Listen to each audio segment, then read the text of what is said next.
welfare of society, good of all human lives upon it, and the just government of the people, we beseech you to look with your abundant favor upon us, your servants, whom you've entrusted with the performance of such important trusts in this community.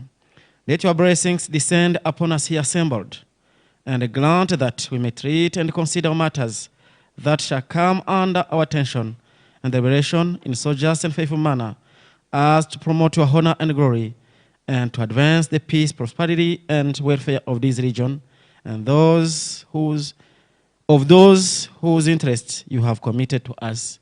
Amen.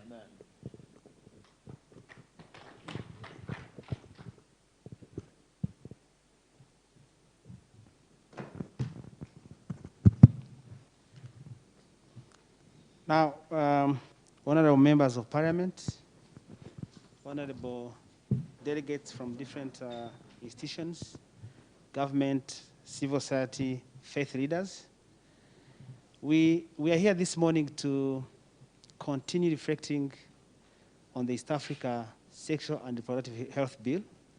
We'll have time to know what it is and give our inputs.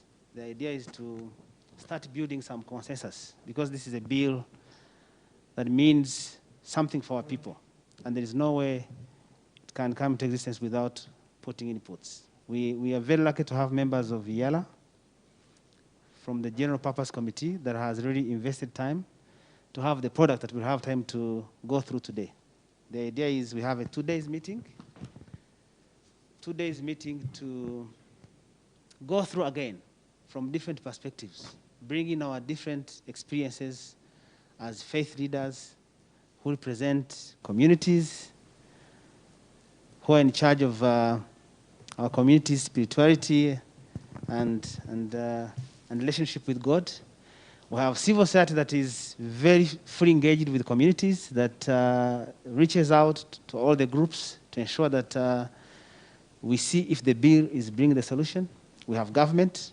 I think we'll be doing introduction shortly, but we're expecting some people from the government of Rwanda, from some key ministries.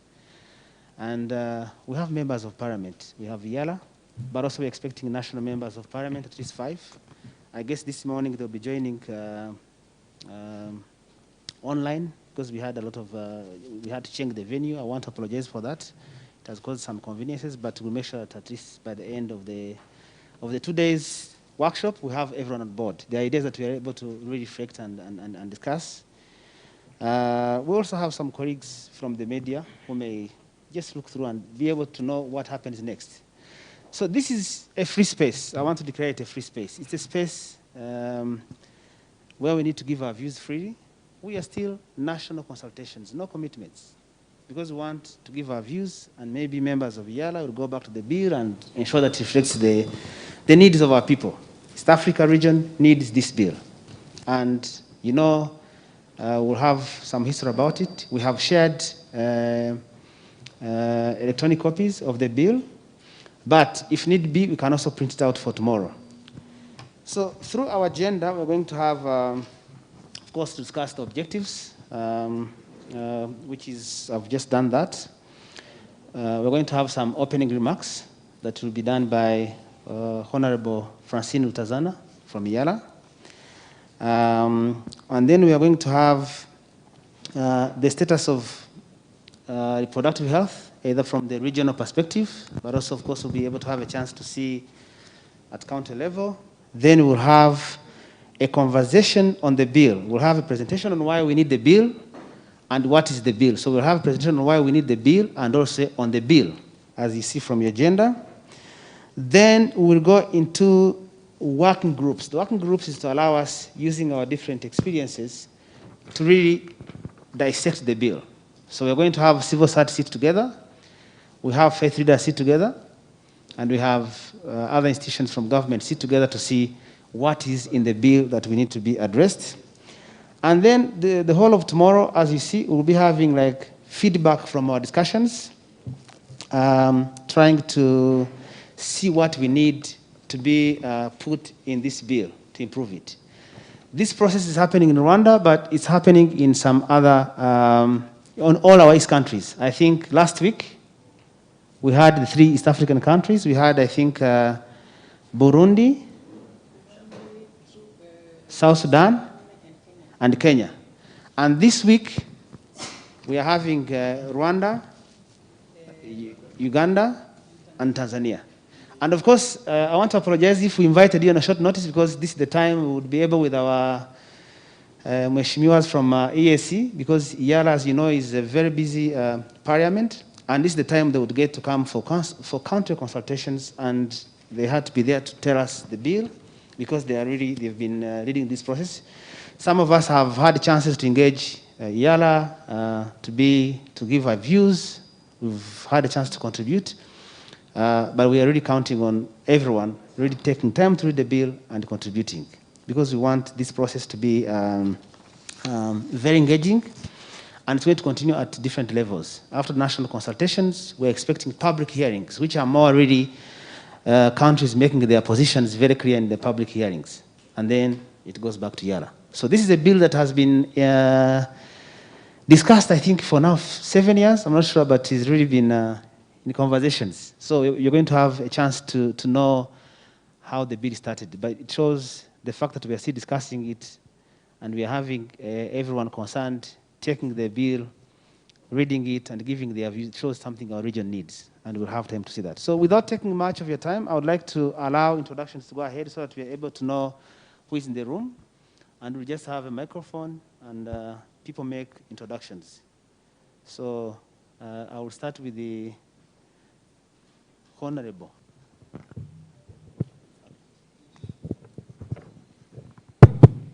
Thank you very much. I am Dr. Abdullah Makame, a member of the East African Legislative Assembly from the United Republic of Tanzania. It's nice to be here, and I hope you're going to have very fruitful discussions and deliberations. Murakoze. Mwaramutse neza. Nitwa Muhirwa Jean Marie.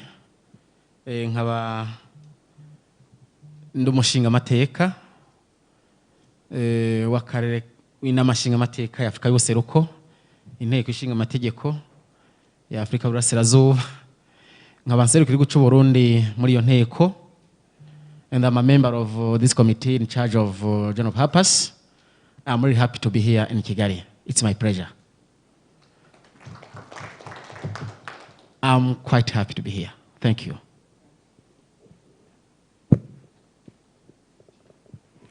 Good morning, all of you. My name is Alfred Haingejeje from Burundi.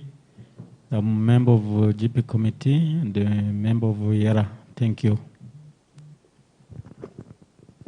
Assalamu alaikum. Jambo. Mimi jina yangu ni Fatuma Ibrahim Ali, member of East Africa Legislative Assembly and member of General Purpose Committee representing Kenya as part of East Africa community. Shukran. Morning. My name is Ingabire Emi Jocelyn. I work with HDI. I'm an Associate Director, Community Outreach. Thank you.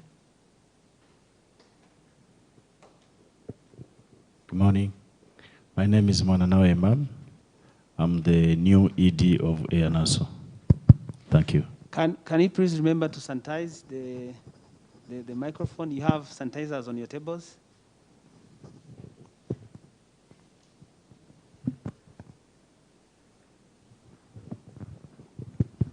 Good morning. My name is Anoliet Kabanyana. I work as the Executive Director for Rwanda NGO Forum on HIV, AIDS, and Health Promotion. Thank you.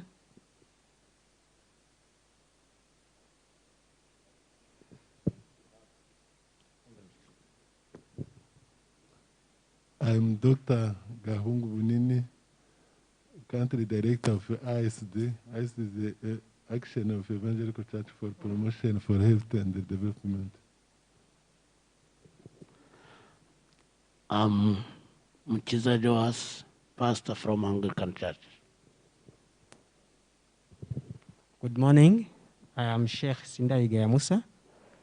I work with the Rwanda Muslim Supreme Council, but in this meeting. I'm representing REACH, which is Rwanda Interfaith Council on Health. Thank you.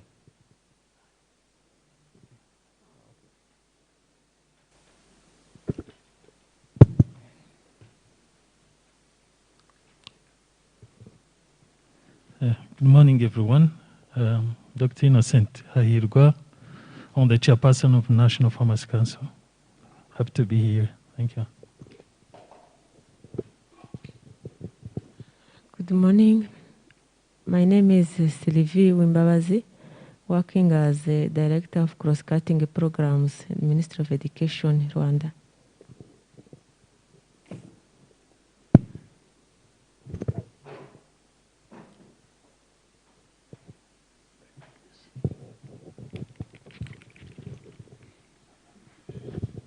That's how you do it, huh? Amjambo. Katika Afrika Mashariki, Kiswahili pia ni lugha ambayo inazungumuzwa. My name is Nicholas Etiang. I come from the Republic of Kenya. I work in an organization called African Population and Health Research Center. If you look at that banner, the very first one at the end there. It's my first time in Rwanda, so it's a big pleasure. I'm so excited to meet all of you today. Asante sana. Good morning. My name is Atanazi Rukundo. I'm the Senior Director of Programs at HDI. Happy to be here. Good morning. My name is Eric Mwanje. I work for Umbrella with person with disability here in Rwanda. Asante. Morning, everybody. My name is Pharmacist Jean Damascene Senjeyukuri, a permanent secretary and the registrar of the National Pharmacy Council. My pleasure to be here. Good morning, everyone. My name is Kawogo Janvier. I'm a pharmacist and I'm representing the Agahozo Shalom Youth Village. I'm very happy to be here. Good morning. I'm Yen Zaisenga. I'm representing a Medical Student Association of Rwanda, known as Medisari. Happy to be with you here. Morning. Natasha Mojeni, representing Akinwamo Africa. Morning. Mukanyira Primitive from Anglican Church, Pastor. Hello. My name is Raymond, and Pastor from the Anglican Church of Rwanda. Reverend Kanana Cedric, representing the Anglican Church of Rwanda.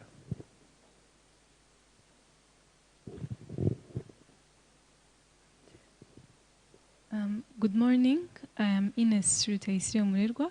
I'm a news reporter from the New Times Rwanda. Good morning. My name is Nasra Bishumba. I'm the Senior Communication Advisor in HDI. Good morning. I'm Beatrice Mutesi, a video producer at HDI. Good morning, everyone. I'm called Peter Simwe, staff of IALA and clerk to the Committee of General Purpose. Thank you. Good morning. I'm Mose Gatete from Strive Foundation Rwanda, Monitoring and Information Officer. Thank you so much. Good morning. I'm Bernard Dewayasese. I'm representing the First Victory Association. Good morning, everyone. I'm Isa Chiza. I am a media personality here in Rwanda. Thank you. Good morning. I am Odas Nimbono, Director of Finance Administration at HDI. Thank you. Good morning, everyone. My name is Juliette Karitanyi from Rwanda, and I work with HDI as the Director of Communications.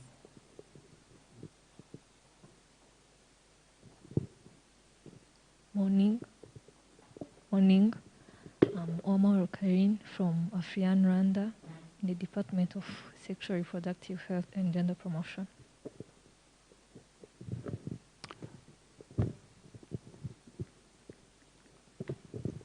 Good morning. My name is Tugirimana Jean-Pierre Mas. I work with the Rwanda Network of People Living with HIV.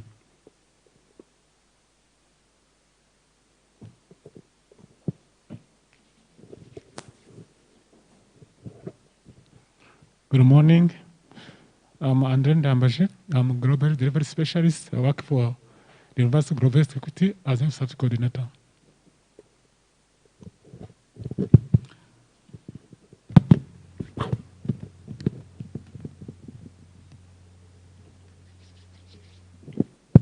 Good morning. I'm John Mudachikwa. I'm the Executive Director of Center for Rule of Law Rwanda. Glad to be here.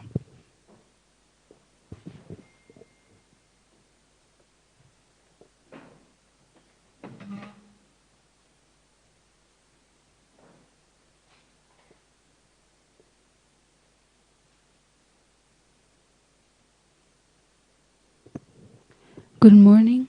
My name is Latifa Wamwezi, and I am representing the Ministry of Foreign Affairs. Thank you. Good morning. My name is Denise Neotramia. I'm representing Rwanda Community Pharmacist Union.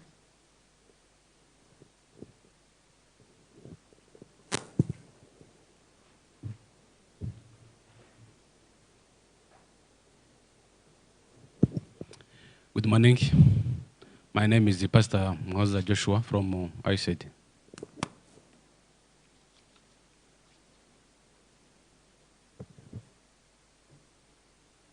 Good morning. My name is Yvonne Chiza, and I'm a legal officer from Great Lakes Initiatives for Human Rights and Development. Thank you.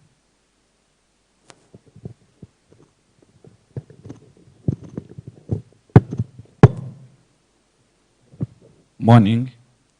Gandhi Tumusim, legal officer from GRID. Thank you. Morning. Gilles Mujisha from Human Rwanda, in charge of programs. Good morning. My name is Viator Mrajirema, and I work at Kigali Hope Organization as Executive Director. Thank you.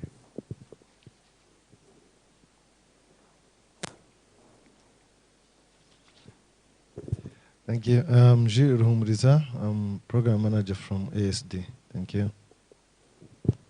Morning. I'm Jean-Pierre Tumushime. I work for Rwanda NGO Forum on HIV, AIDS, and health promotion. I'm in charge of programs.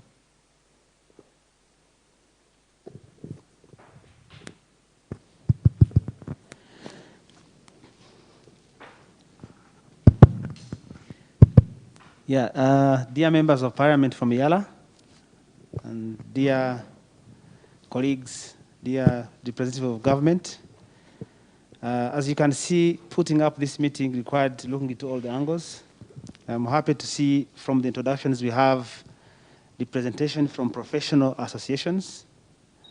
We have civil society, we have faith leaders, we have government representation who we thought are somehow linked to this bill. So on behalf of the Regional Steering Committee that is made up of these institutions here, some of them who are here, Faith Action Network, UNASO, partners in this who have supported. We have a big banner here. We're happy to know that we have Akina Mama, we have WEMOS, we have IPAS, we have SRHR Alliance, SEHAD, TICA, FHRC. Thank you so much for making this workshop take place and also making time to participate. So we think this will be really a workshop that not only gives us the Rwandan perspective, but we'll have a chance to see what is happening in other countries, because this is a bill for the ES region. So without wasting more time, now I want to hand over to Honorable Francine to take us through, to open for us, and also lead us in this session, which is in the hands of Yala. Thank you so much.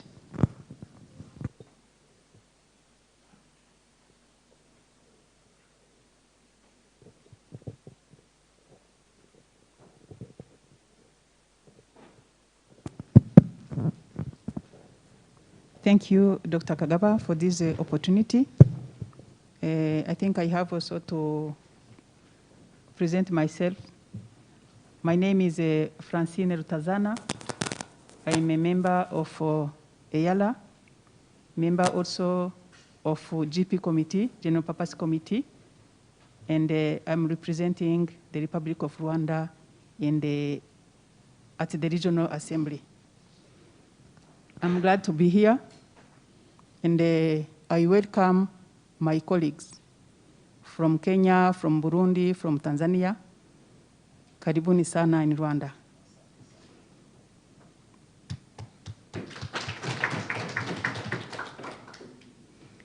Honorable members of EYARA, honorable members of the National Assembly, representatives of the government institutions, civil society, faith leaders, and media, we thank you so much for being with us today.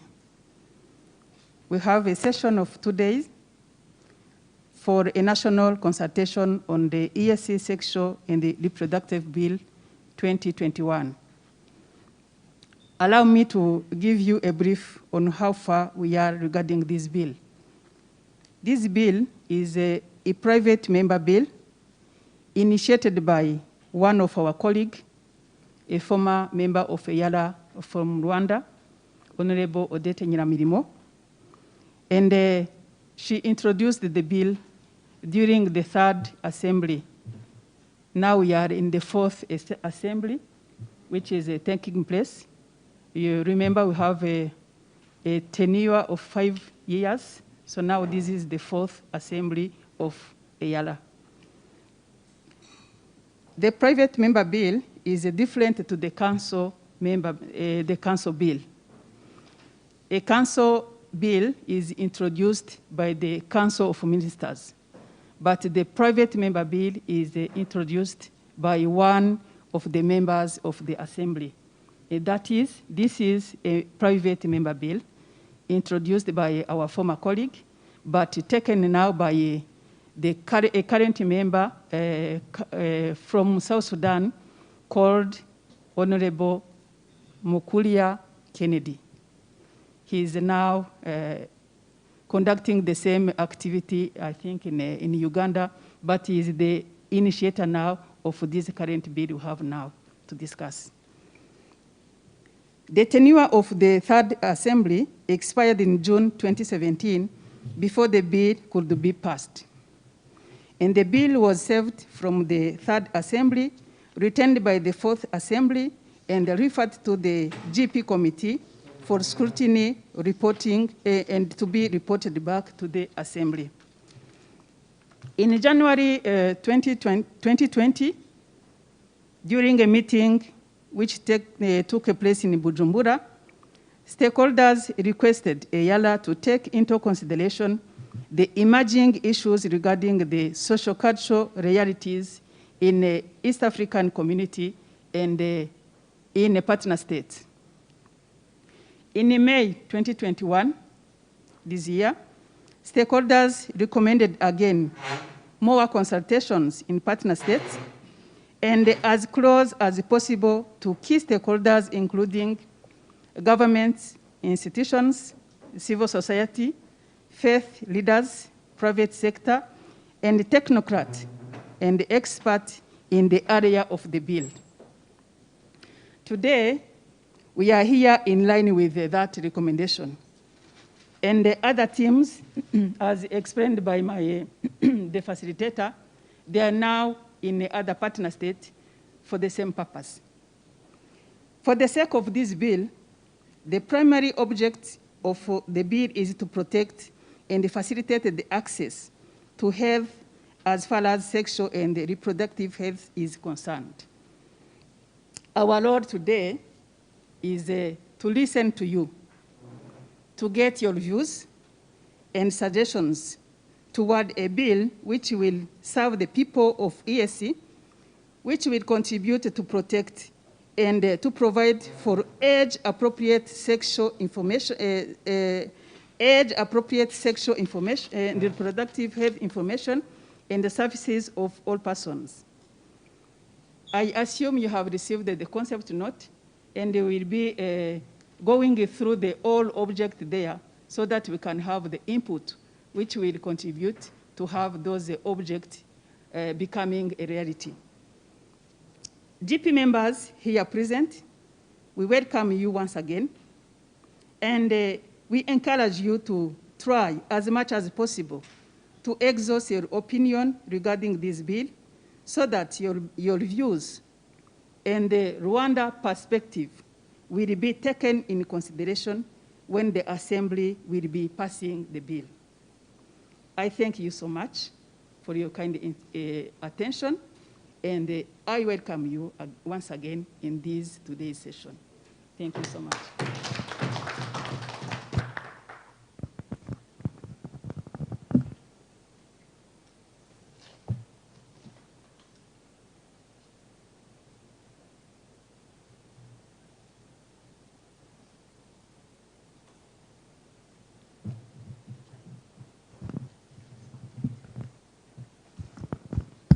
So we are now going to, in order not to break the session, we should take our break, take some quick coffee, re-energize, and come back in 20 minutes, and we enter into the main agenda. Thank you. I think it's outside.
let's come back and start our first discussion and the presentation.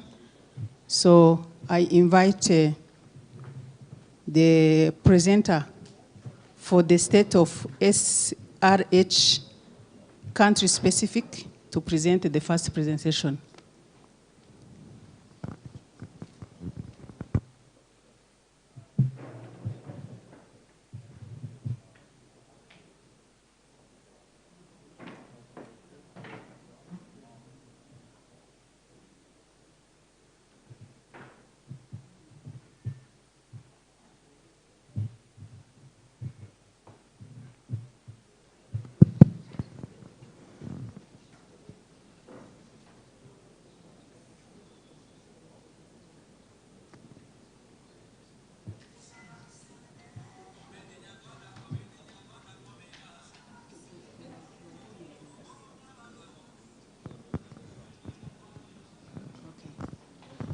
So we have also to recognize the people, our stakeholders who are attending online. So if they have some input to give, they have to come back to us so that we can give them the opportunity to explain themselves.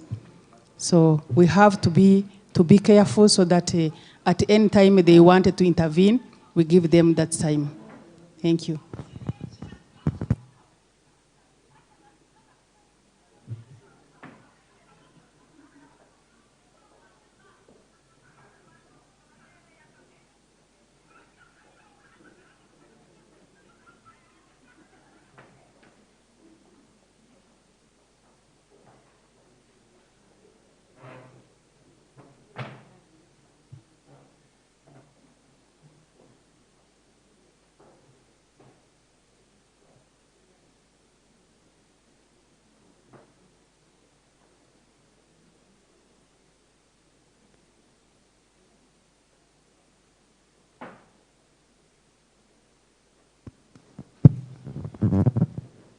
So welcome our presenter. We are ready to hear from you.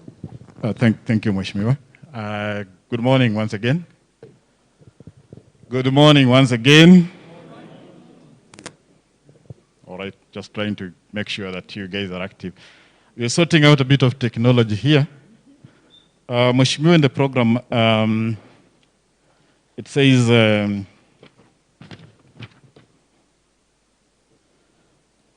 we shall be having the state of SRHR country specific.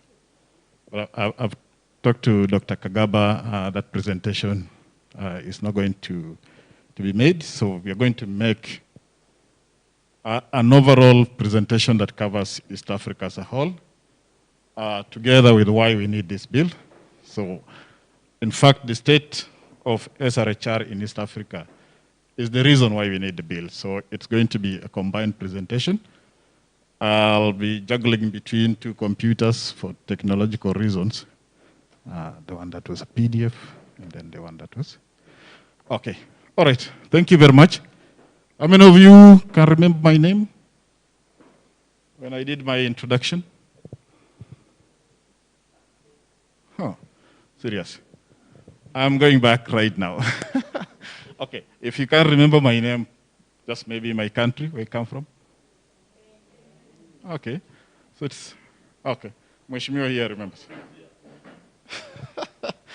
Mheshimiwa knows even up to my village. That's good. And it's from Tanzania. You're going to be a good friend of mine. Let me just repeat my name. And you can allow me to, because I'll keep a distance so I can remove my mask so that you can clearly remember this man when we meet in the streets. If you have something to offer me, then you'll know this is the guy who was in Kigali. So my name is Nicholas Etiang. I come from that organization up there, the African Population and Health Research Center. The African Population and Health Research Center, commonly known as APHRC, is a research institution. It's based in Nairobi, but we also have an office in Dakar in Senegal. Our work is really researching on many aspects related to health and well-being. and using that evidence together with institutions of policy making to influence policy making processes, or rather to use that evidence in policy making. We've been part of this process together with HDI. We've interacted with these members of parliament, members of IALA, from the time the redrafting of this bill began early this year. Remember, we were requested to provide evidence, statistics on main aspects that are covered in this bill. Specifically, we provided evidence on the SRHR issues for men, provided evidence on assisted reproductive health. We provided evidence on abortion. We provided evidence on reproductive cancers and many other aspects that are covered in that bill. The task I've been given here is just to take you through the state of SRHR in East Africa. That's basically to paint a picture on some of the indicators of SRHR in East Africa and statistics around issues that are contained in this bill. And this presentation is really centered on aspects of this bill. I'm sure you've read this bill. It covers lots of issues. It covers access to maternal health. It also covers access to SRHR services for adolescents. It looks at issues of infertility and how people who are not able to get children can be facilitated to get those children. So that process is regulated by this bill. It also covers aspects of HIV/AIDS. It also covers issues of harmful practices, if you look at that bill. And those are issues that are that we are grappling with as East Africa. And as we discuss this bill, you understand that we are 6 partner states. There's a possibility of getting a 7th one soon. I'm sure Weshimiwa will tell you when that is going to happen, but we are likely going to get the Democratic Republic of Congo as a member of East Africa community. And if you look at these 6 countries that are currently members of this great community, the differences in policies that facilitate access to services. Some countries are slightly ahead, some countries are way behind. Some countries don't even have any policy to facilitate access to services. Some do have, but not really effective. Mechanisms of accountability are so poor, and there are so many other issues that affect access to service. What is IALA trying to do? It's trying to harmonize those various pieces of legislation, pieces of policies into one regional law that's going to help the region move together at the same time. Such that if I'm in Rwanda, I'm comfortable that I'll be able to get the same services that I can access in, say, Tanzania. Same case for South Sudan and Uganda, Burundi, and the likes. Thank you. Just that for that background, and then we can go down. Okay. Some of the key issues that are addressed by this bill, and actually I would say that this bill is 50% or so focused on young people. And even in this room, as I look around, there could probably be just about 2 or 3 people who are above 50. And the rest are really that major group going downwards. And you'll shortly see that the population of young people is even higher as the age group goes down. I'll demonstrate to you that. So the major concern here is, in this bill, there is a lot of focus on the young people. Now, we want to understand the dynamics of what we call young people. And the 3 age groups that are of concern as far as services are concerned. One is the one called youth. And we have adopted there the WHO definition of youth. I know there is variations in East Africa on the definition of youth. In Kenya, youth is defined as age group between 18 to 35. What is the definition of youth, or how are youth defined in Rwanda? 16 to 30. Okay. There's a member from Burundi. Mheshimiwa, what is the definition of youth in Burundi?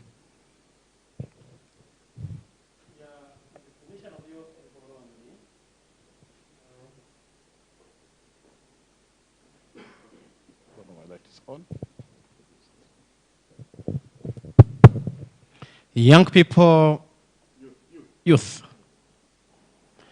Probably I would give my own definition. Yes, yes, yes. Otherwise, I'm not a proper one to give that. Thank you. All right, you give us what usually when you're a politician, for example, you're campaigning and you want to talk to the youth, which age group do you focus on? While defining this concept of youth, I refer to the age. Yes, yes. It's normally between 10 and 25. 10 and 25. Interesting. Burundi, 10 to 25. We shall confirm if there is a defined in policy. Let me tell you, I got a very interesting one. I was just from South Sudan yesterday doing the same process with South Sudan. As was mentioned by Dr. Kagaba, that this is happening across the 6th region. I got a very interesting perspective from South Sudan on what youth is and clearly understood their circumstances. They say you cannot peg the age of youth in South Sudan at 35. For them, it goes up to about 50. Yes, that's what they're saying. And if you try to tell someone who is above 40 that they're not youth, you cause a problem. So they're working with up to about 50 for youth. 50 for youth. And there is a reason for that, and I can't excuse them. This is what they say, that you see they've been in conflict for a very long time. So even somebody who is 50 has not enjoyed life yet. So they've just begun life, and you want to stop services when they've just begun. So for them, they consider them from the time South Sudan became independent. That is when people were born, so they're still very young. Even somebody at 70 is still a baby in South Sudan. So as you look at those dynamics, you need to consider those variations. Even as you discuss, then those are considerations that we need to look at. Okay. So even Rwanda used to go up to 35. So Kenya, in fact, it is defined in the constitution. That's the major difference with the other countries. So it is defined in the constitution. Now for you to vary that age group in East Africa, you have to amend the constitution of Kenya if at all you want to do. And the Washimiwas will tell you that in East Africa legislation, the East Africa law, or a law passed by the East Africa Legislative Assembly, is superior to all the laws of the partner states, except the constitutions. The constitutions are sovereign and cannot be superseded by a regional law. So if this regional law will define youth, it has to respect what is provided in partner state constitutions. I'm aware Kenya has defined. I think Constitution of Uganda must have defined. There's a lot of borrowing between those two constitutions. Okay, WHO says 15 to 24. Young people, it says 10 to 24. Adolescents, 10 to 19. This is the most at risk population when it comes to most of the SRHR issues. Then other areas that we are concerned with are men and women between 15 and 49. You understand that is a very productive group. That's the group that is in reproductive age. And then this bill also attempts to look at people beyond the age of 50, commonly referred to as geriatrics. you realize in this bill the provisions that talk to them. I'm giving that background to just let you know that these are the concerns, and in East Africa, the population dynamics are like that. Let's look at this. Move to the next slide. I want you to move. I don't want to define SRHR. I know most of the people here have gone through that. Move me to the next slide. Move me to the next slide again.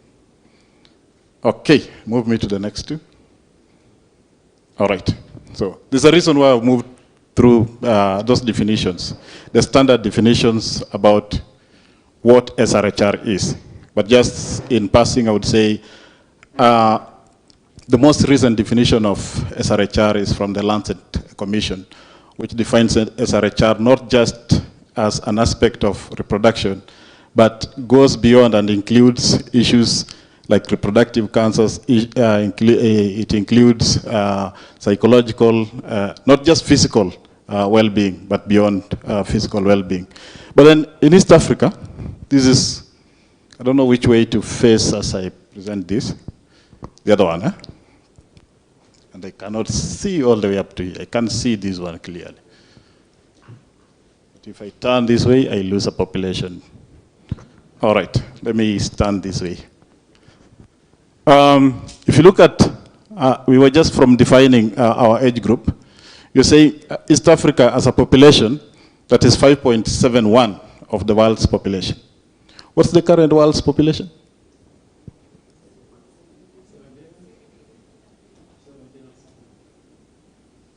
How many billion? 7 billion.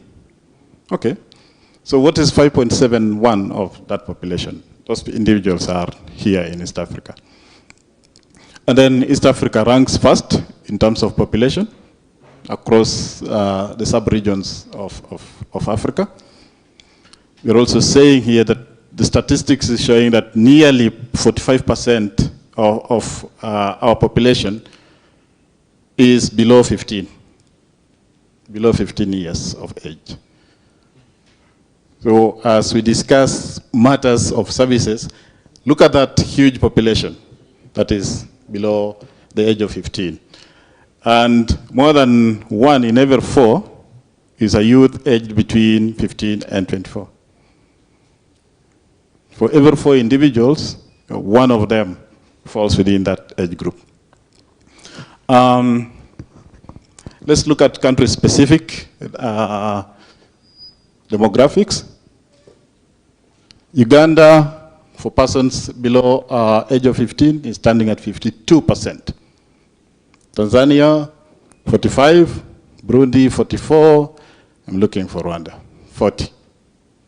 So in average, you would see that we are almost at the same.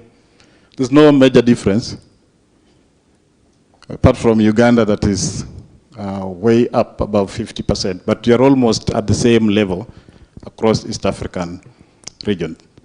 All right, take me to the next slide. Next, there we go. All right, now, as we begin to ask ourselves, what are we dealing with in East Africa as far as SRHR services are concerned? Now, we have seen that our population is 45. This is another thing that you're going to see here, that in this population, and there are a global perspective on this issue. The issue of sexual debut is a major issue as we grapple with the issues of SRHR. Adolescents worldwide are sexually active within and outside formal unions. Up to 80% of young people in sub-Saharan Africa are sexually active by the age of 20. So 80%. So there are only about 20% of adolescents who go beyond 20 years before they have had sex. So is that a reality that you meet as you walk in the streets, or that statistic is just so wild, it doesn't relate to your issues? Does it? Ayo? Does that speak to something? You know, sometimes we put a figure. Figures I don't know how to describe. Figures are not human. Like, if you wanted to feel what is happening, ask people if they see it. Do you see this happening? That by 20, majority of our young people have already had sex. Correct? Okay.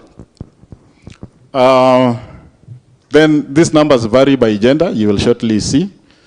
And then, why is that happening? There's a lot of lack of information, and majority of these individuals engage in these activities without protection. And also, it either happens voluntarily or some of them are coerced. And the last part there, why they're coerced, also happens as a result of very many harmful practices across East African region. Take me to the next slide, sir. All right, let's look at the distribution of those ages. 1 in every 4 girls aged between 15 and 19 already are reporting to have had sex by the age of 15. And the median age of sexual debut is 16 for boys. And for girls, for girls is 16, for boys is 17. What does that lead to? It leads to poor health outcomes. And evidence is showing that if you provide education, it significantly reduces early sex engagement or early sex debut. So most children who are engaged in school also delay to engage in sex. 1 in every 5 girls between 15 and 19 have commenced childbearing. So, a child comes out of sex, right? So once they engage in sexual activities by that age, 20% of them get into the way of motherhood. That is what the statistic is saying. Let's see how this pans out across the East African partner states in terms of the median age of sexual debut. Interested in Rwanda, before we go to other countries. Rwanda, both boys and girls by 17. Same case for Burundi. Kenya, girls at 17, boys at 16. DR Congo, 16. So you see what we talked about there. It's basically 17, 16. Take me to the next slide, sir. Oh, by the way, you're free to jump in, contribute, because this is a conversation. It's not a classroom lecture. So just feel free. If you have an issue you want to say, just pop up. There are 2 beautiful ladies here who are managing the mics. We require your service one more time. So if there is a speaker somewhere, just get the sanitizer, sanitize the mic, and pass to that person to contribute. All right. So we've already kind of mentioned all these issues in that earlier slide, that when these individuals engage in early sex, we realize a lot of teenage pregnancies, and we also realize unsafe abortions, HIV infections on the rise among the young population, cervical cancer, birth complications and pregnancy complications. School dropouts, majority of them are not able to complete school. And mark that bit on school dropouts, because we are going to have a conversation about school reentry policies across the East African partner states.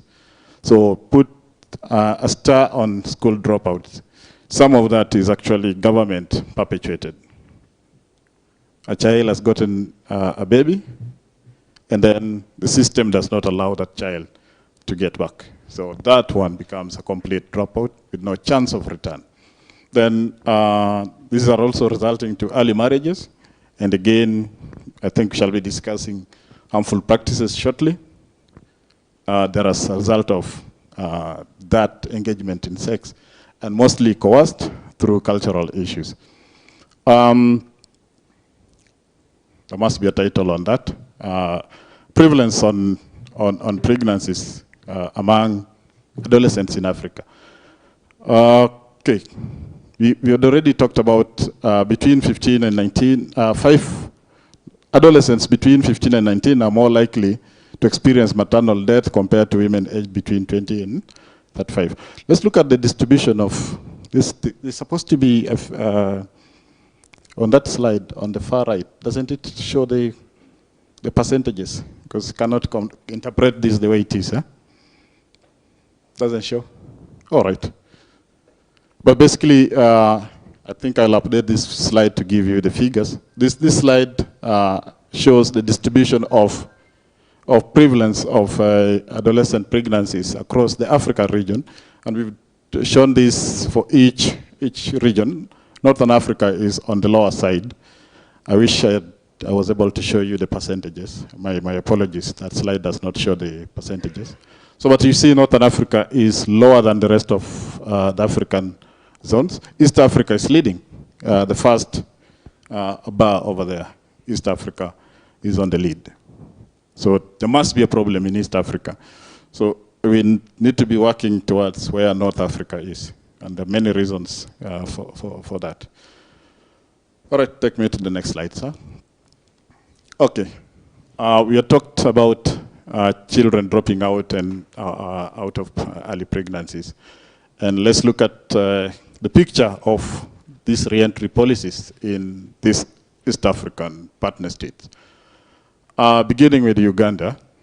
Uganda has a policy for re-entry of girls who get pregnant.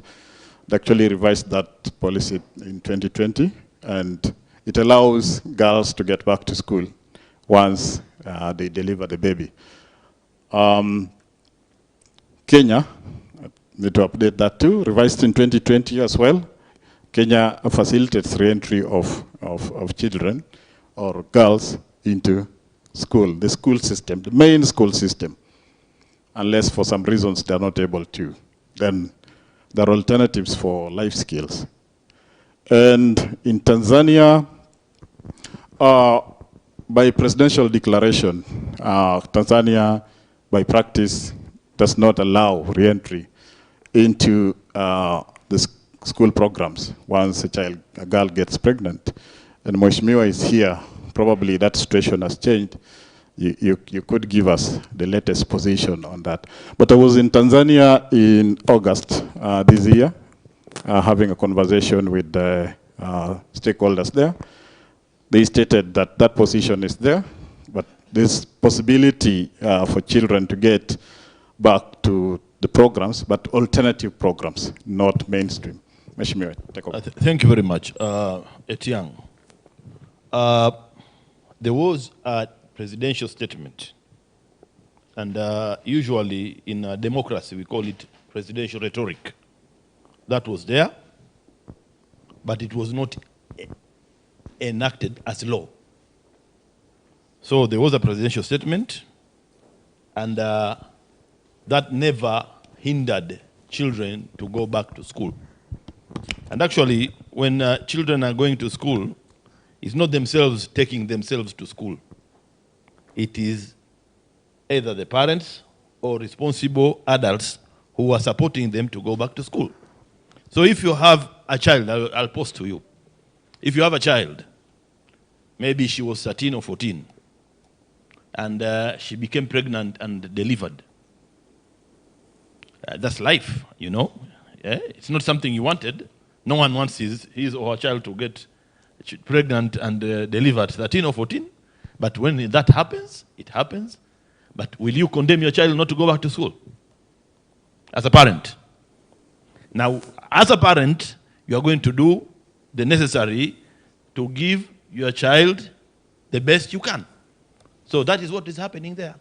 So I would say that I beg to dispute with that policy practice, because it's not a policy practice, it is not enacted in law. It was a presidential rhetoric, and that one should be amended. I beg to submit. Thank you very much. Thank you, Mheshimiwa. But it also says that there is no official policy on re-entry. Is that correct? Or? That's what I said. I beg to come back again. The issue about policy is an issue which is enacted developed in a document. But what I gave an example here. Suppose you yourself, assume now you are in Tanzania and you had your child who was 13 years old, she got pregnant. Would you not take her back to school after she finished delivery and goes? So it's a community practice. What does the community do? But if now you see the child herself, you assume now a 13-year-old child has delivered triplets. Now that kind of a child needs extra support from the community. The government cannot support that one, but it's her family and close associates. Once that is done, then that child can go back. There's no policy that hinders a child to go to school. Provided that that proof of age is that is a child and has to go to school. It's a child's right to go to school. Thank you very much. I think that is well explained. The difference now is that the other two countries I've spoken about have a written policy that facilitates. Tanzania does not have a written policy that facilitates that re-entry. And I want to confirm from Rwanda, do you have a written policy? Because what we have in the statistic is showing that children or girls who get pregnant are encouraged to go back, are facilitated to go back. But is there a written policy on re-entry in Rwanda? You are the people in Rwanda. Come on, you guys. And we are right here. What is the Ministry of Education or policy or re-entry once a girl gets pregnant?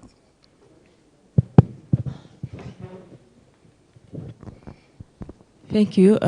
For the case of Rwanda, when a girl child became pregnant, she's supported to continue studying until she's able to attend class, but there is no written policy. But we are now revising the girls' education policy. We are planning to include it in the policy. There is no the standard alone policy on re-entry, but it will be included in the girls' education policy very soon. Oh, okay. That's a good movement. Burundi encourages re-entry, but they give conditions. Some go to vocational training. So I would want to confirm from the member for Burundi, what is position on re-entry in Burundi, written policy?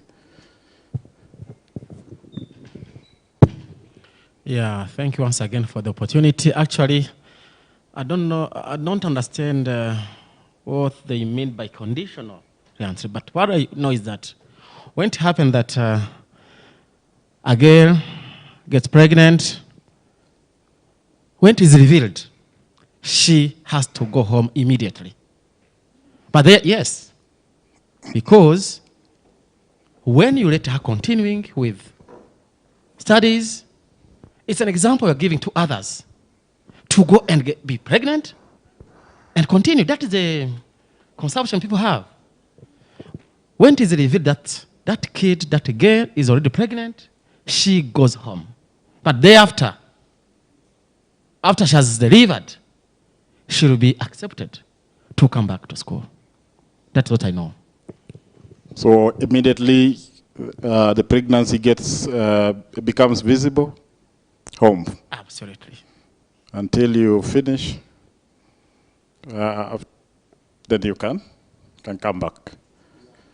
All right. So you'll see how this law is trying to address. Yes, Dr.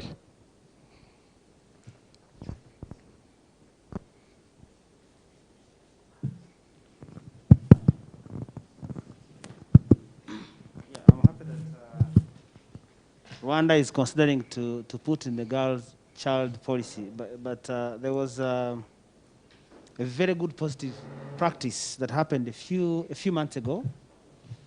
We had some schools that were doing mandatory pregnancy testing when the kids are returning to school.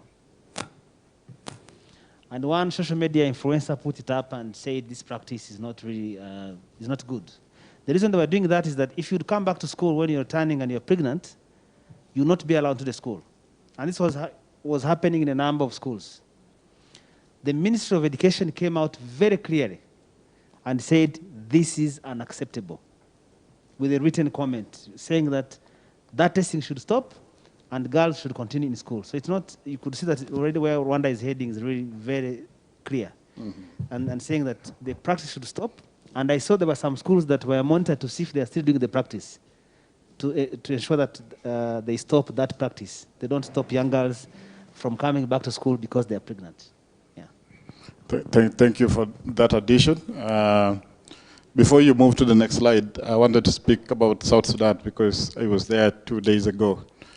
And I had a chance in that room to meet a director of education from the Ministry of Education. What we have in the statistics is saying that there's a right to remain in school or resume school after you've got a girl has gotten pregnant. But they lack a written policy also on those guidelines. What she stated is that now they're revising their Education Act to incorporate guidelines on re-entry. And in fact, before they even do those revisions, they're doing community visits to ensure that those girls are taken back to school. And perpetrators of those early pregnancies are also being arrested. So that's a new development coming from South Sudan as progress. Okay, let's look at another indicator. So we looked at issues of adolescence and issues of re-entry. So let's look at another major subject that is of controversy in East Africa. The issues of access to safe abortion for women, for whatever reason, who wish to access abortion. And I want to state before I even make my presentation on this, when we start looking at the bill again, the bill makes provisions on how women who wish to access abortion should do so, but safely, within the laws of partner states and provisions of their constitutions. And the very clear provisions on constitutions of partner states or laws of partner states. Two that I am quite clear about are the one for Uganda and the one for Kenya. The Constitution of Kenya says that life begins at conception, and you can only terminate a pregnancy if it threatens the life of the mother. Same provision is available in the Constitution of Uganda. When we start discussing the bill, I'll check what the provisions are in the rest of the partner state constitutions. Luckily, all of you are present here. Mheshimiwa, you seem to want to say something. All right, thank you. So let's look at the statistics on access to abortion or how the picture is on unsafe abortion. So we're, among women who want to avoid pregnancy, unmet need is higher between 15 to 19. For girls between 15 and 19, that figure is at 49. For 15 to 49, that figure is at 6. So it means that there is a 51% of those girls who wish to access or who wish to access abortion, but they're not able to access. And then 36% of women between 15 and 49 who wish to. That is about, if you deduct from 100, that is 64% who are not able to, 64% are not able to access. Now, look at that next bullet. It says, this is the most interesting one that I want you to take home, that 14% of all pregnancies in East Africa end in abortion. 14% of all pregnancies each year end in abortion. So And 97% of those abortions are unsafe. So there are 14% of women who get pregnant and wish to terminate, and actually terminate. And among those who terminate, 97% of them are unsafe. Let's, for argument's sake, the mathematicians who are here, get your calculator. On your phone, there is a calculator. I want to give you a figure, then we translate that. So let's say 50%, 50,000, let's use 100,000. 100,000 women get pregnant in East Africa in a year. Try that. And then 14% of that. In fact, I've used a very low number. I need to check on the birth rate overall in East Africa and the figures. Okay. So what is 14% of 100,000? 14,000. Do 97% of 14,000. 97% of, you see the 14% of 100,000 has given you 14,000, yeah? So that is the figure we are working with, where we are getting the 97% that are unsafe, not from the 100, now from the ones that have accessed abortion. So what is 14% of, 97% of 14,000? 13,500. We had 14,000 women accessing abortion, right? Or procuring abortion. But 97% of them are unsafe. So that is 13,000. A very small figure is safe. Yes, sir. Go ahead. Thank you very much. Mine would be the authenticity of your data. Because, yes, because from what we know here, all of us, yes, is that most countries, if not all, do not permit or allow abortions. So I would, until you tell me otherwise, assume that you are making estimates, but probably maybe you have some base. So tell us more about your base so that we know, because you know, I mean, it could be more than 14%. Yes. It could be less than 14%, but what the situation is not very good on the ground.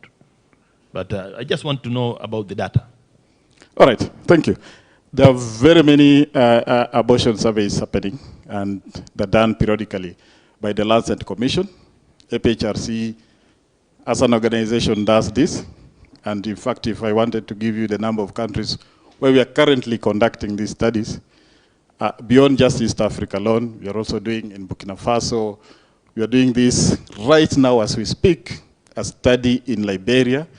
Right now as we speak in Burkina Faso, completed one in Malawi a month ago or 2 months ago. One in Kenya. The last that we did in Kenya was in 2014, 2015. We are doing one again at the beginning of 2022. The Lancet Commission has conducted these studies across East Africa.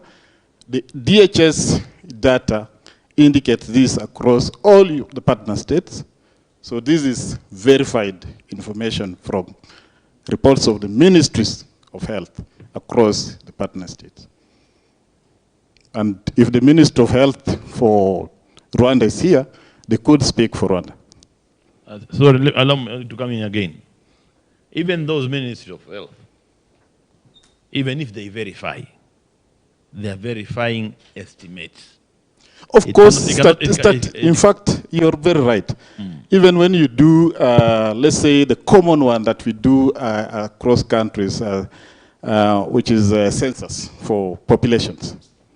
You see, if you're told the population of Rwanda is 14 million, for example, for argument's sake, it's an estimate. You can never be very exact.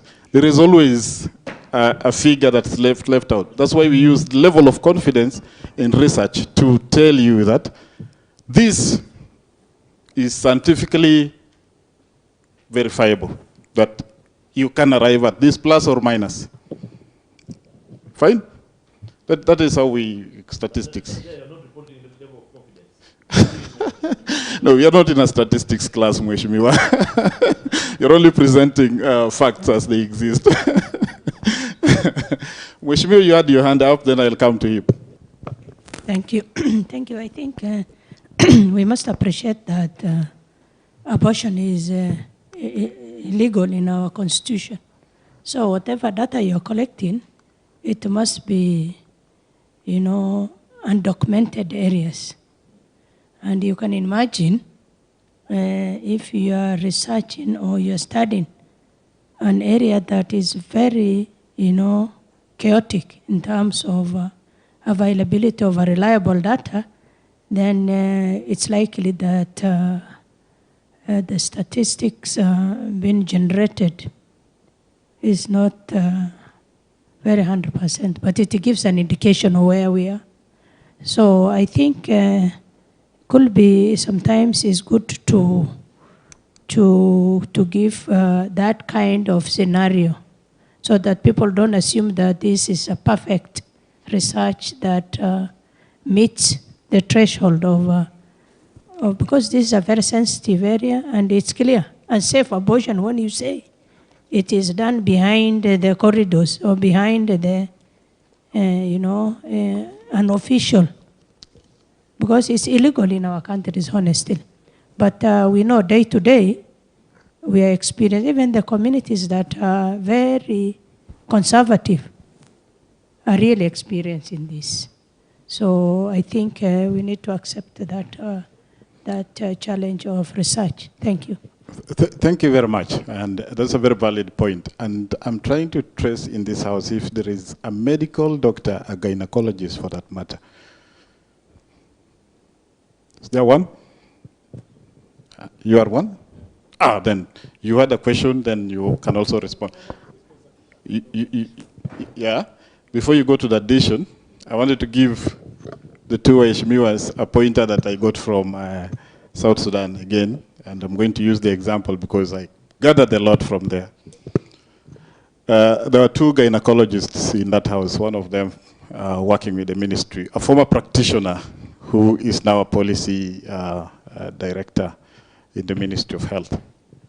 And this is what he said, that in as much as abortions happen backdoor, the resulting effect ends up in the hospital, because every unsafe abortion results to a condition that necessitates medication.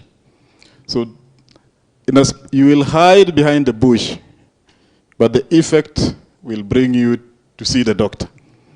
And then when you come to the doctor will know, okay, so you did.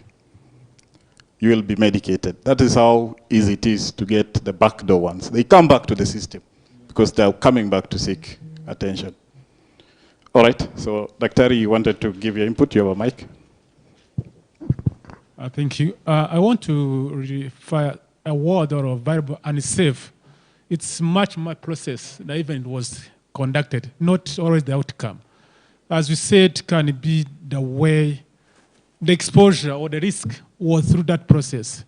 But as she says, even some abortion in even facilities can be unsafe, depending on the condition, the who was there, the system, everything around that. So even that 14% I said, it may be even unsafe according to the condition we have in our settings. Who are trained? What even some are end up having infection after when they're reaching the community. So as he said, there is still gap in the data. Sure, meaning this was unsafe or safe. Quite the policy and the practice. Even that the policy is supporting by the practice, even some attitude, even for doctors and nurse midwives, some are not really still awake to do that. So they are pushed, tend to withdraw.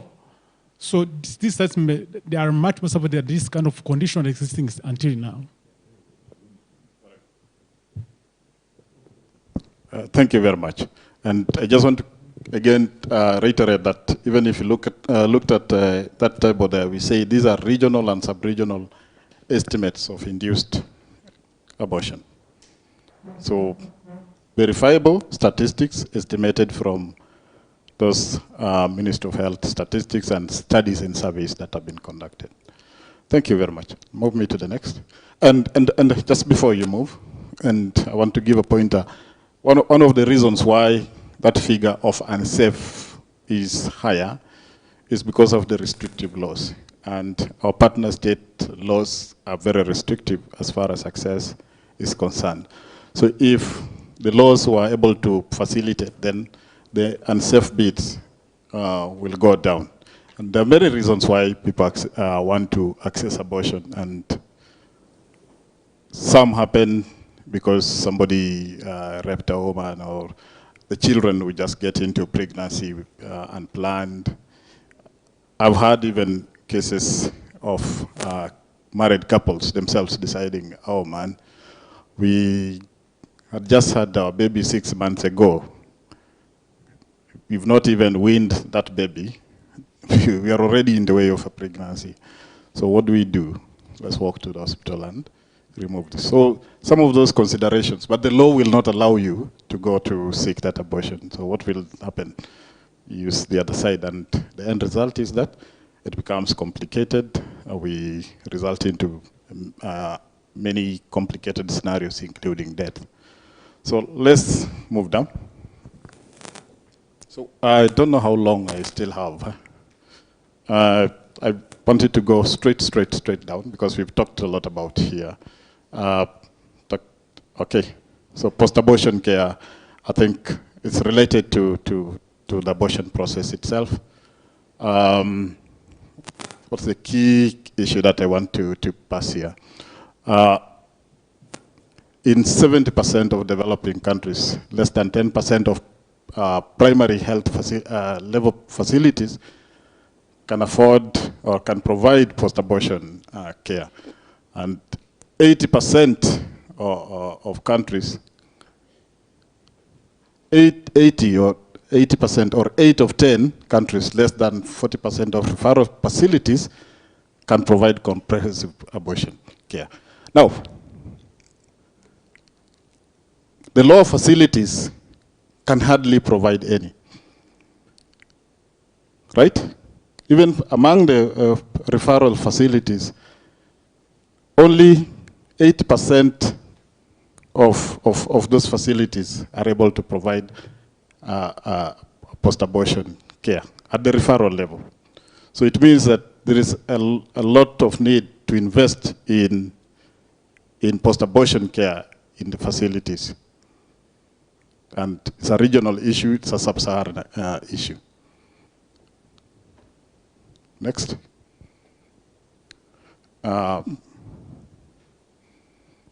All right, so this statistic is extracted from, I think, from the Lancet Commission again. Yeah, this is from Lancet Commission.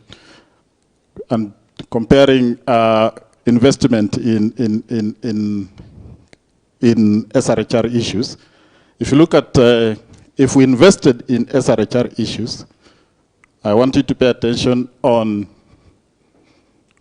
this figure. The current figure is the first column, and then the second figure are those who are meeting the needs now. The unmet needs, I mean, if we've invested, we shall be meeting the third column. You get? The first column is the need. The second column are those who are meeting the need right now. The third column is if we invested in SRHR, we shall be able to meet the third column. And by percentage, if you see how much we reduce the burden, it goes beyond 100% to the negative. That's 182% of an intended pregnancy will be reduced. So it means that'll be zero, the negative of 82%. If you picked maternal deaths, we shall be reducing maternal deaths by 71%. In newborn deaths, we shall be reducing newborn deaths by 61%. Causes of infertility and treated STI by 100%. Next. All right, this is a major issue, and I'll check again in the House whether this is an issue in Rwanda. I checked this with South Sudan. I was in Tanzania in August, checked with them on the issues of SGBV, a very major issue that's happening, and harmful practices across East African partner states. 1 in 3 of women worldwide have experienced either physical, emotional, or sexual intimate partner violence or non-partner sexual violence in their lifetime. So that means 1/3 of women globally have experienced SGBV. Globally. That figure in Africa is somewhere more than that. In East Africa, 20% of women aged between 15 and 24 have experienced SGBV. You're not even past 24, you've already experienced SGBV. We're also experiencing a lot of rise in cyberbullying happening, which is resulting to even deaths among young people, some of them ending up committing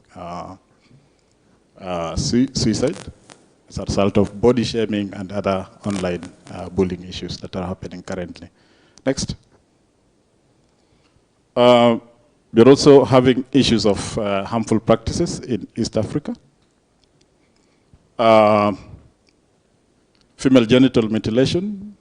I don't know whether that is happening in Rwanda, but it's a common practice across partner states. Early childhood marriages are also on the rise across partner states. But the statistic is showing that it's actually on the decline. It's actually on the decline across the sub-Saharan Africa. And I think you can move to the next slide. All right, what are most of those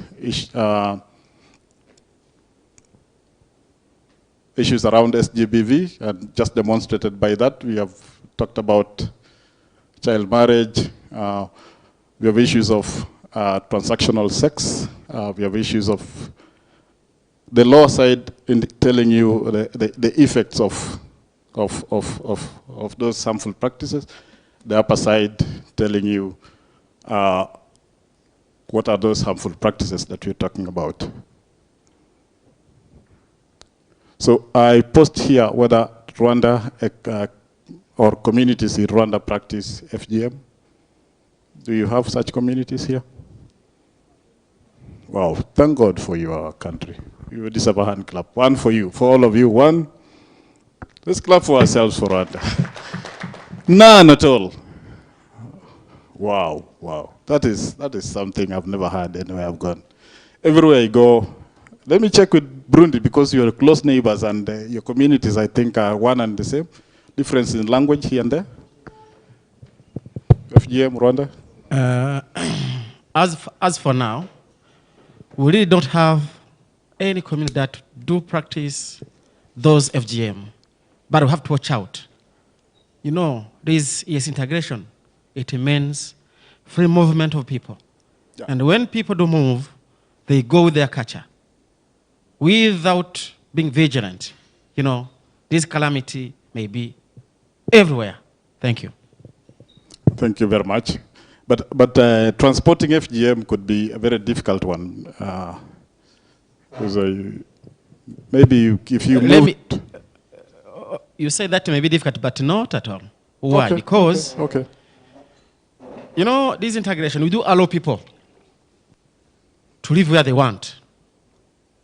And when they move with their relatives, you know, it may be easy to just implant those culture where they are being settled. So we have to make rules and regulations to just limit. Yeah. All right. Thank you very much. But I'm glad that Burundi and Rwanda are somewhere above there, because the rest of the East African countries really have serious issues when it comes to this. In Kenya, until we have a law that is dealing with this, but it is still not effectively addressing the issue of FGM. We have quite a number of communities that are practicing FGM. All right, and we talked about child marriage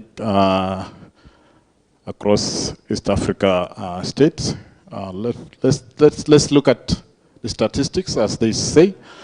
South Sudan on the highest end with 52% of girls getting married before they turn the age of 18. 52% of the girls in South Sudan get married before they turn the age of 18. And I was there. They said that figure could even be higher than that. I think it is a common thing, and somebody can book a girl for marriage when that girl is at 10 years and to say that one is going to be my wife, and there's nothing you can do. Even in the room, including religious leaders, they're saying this should remain as a practice because it's common for them. Yes, sorry, it's a question. We are talking about FGM, but when you talk that generally, you cannot really understand what does it mean. When you talk about FGM, what do you want to mean exactly? Where it is being done in those communities, South Sudan, Kenya, how is it interpreted? How really, what are those practices? Because there are some culture here and there which may be considered as FGM, whereas it is not. But explain to us, FGM, what do you want to mean exactly? Okay, a medical doctor in the house. I will come after you have explained. A medical doctor in the house. A medical doctor in the house. Medical doctor in the house. There's one here, there's one here. Tell Mheshimiwa how FGM is done and what it means and the variations of FGM, because there are very many forms of FGM. I think they are cutting some part of the, genital organs, some clitoris, like those parts. Sudan, they cut some clitoris. For the girls, they may be not much excited, I don't know. And some countries, they may be want to change the nature or form of the genital organs. Most of they cut or they abuse, that's the ways. Okay, so thank you, Dr. In some communities, it's complete removal. Some it is partial. Some it is deforming. So it is various ways under which that is done. All right.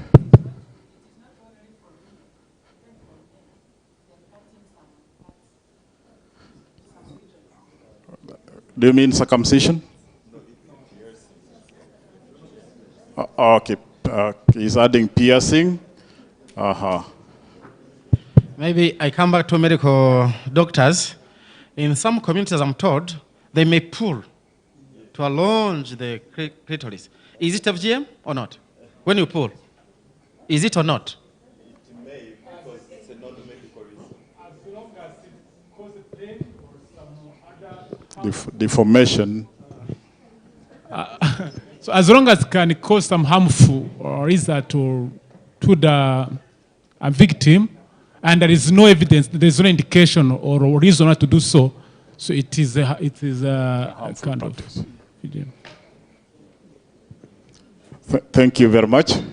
And the many reasons why communities practice those things, some of them believe that by doing that it reduces the urge, and therefore it reduces promiscuity, which is a big lie. I was talking to a doctor in Tanzania. He said if you want to to reduce promiscuity or to reduce urge, you have to deal with here because it is triggered from the mind. There could be sense connection, but you have to deal with the mind of the people for people to change and not to cut some parts of their bodies. All right, thank you very much. So let's see where Rwanda is as far as child marriage. We moved from FGM, we went to the next harmful practice. So we are in Rwanda, we are in child marriage, and I wanted just to give you how well Rwanda is doing as far as child marriage is concerned, compared to the rest of the African countries, East African countries. Rwanda is at 17%. Not to say that you're doing good, that figure is supposed to be at 0. There's no reason why somebody below the age of 18 should be married. That person should be in school, preparing for their future. However, comparatively, you deserve to be recognized for the good job that you've done. Because all those other countries are above 35%. So the closest is double yours. That is Burundi at 36. They're double your figure. Yes, sir. Somebody give him a mic.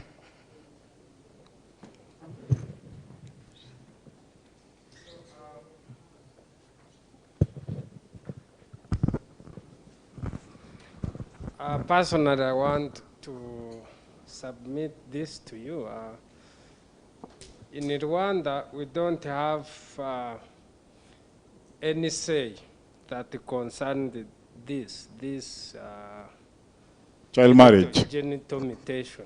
So now I'm asking myself, where does this 17% come? No, sir. We are on a different slide now. We finished FGM, and we clapped for Rwanda for having no FGM at all. Hey. So we are on child marriage, and we are saying. You said when they are following one another, I asked myself, where does this come? Nah. Yes, sir. Go ahead.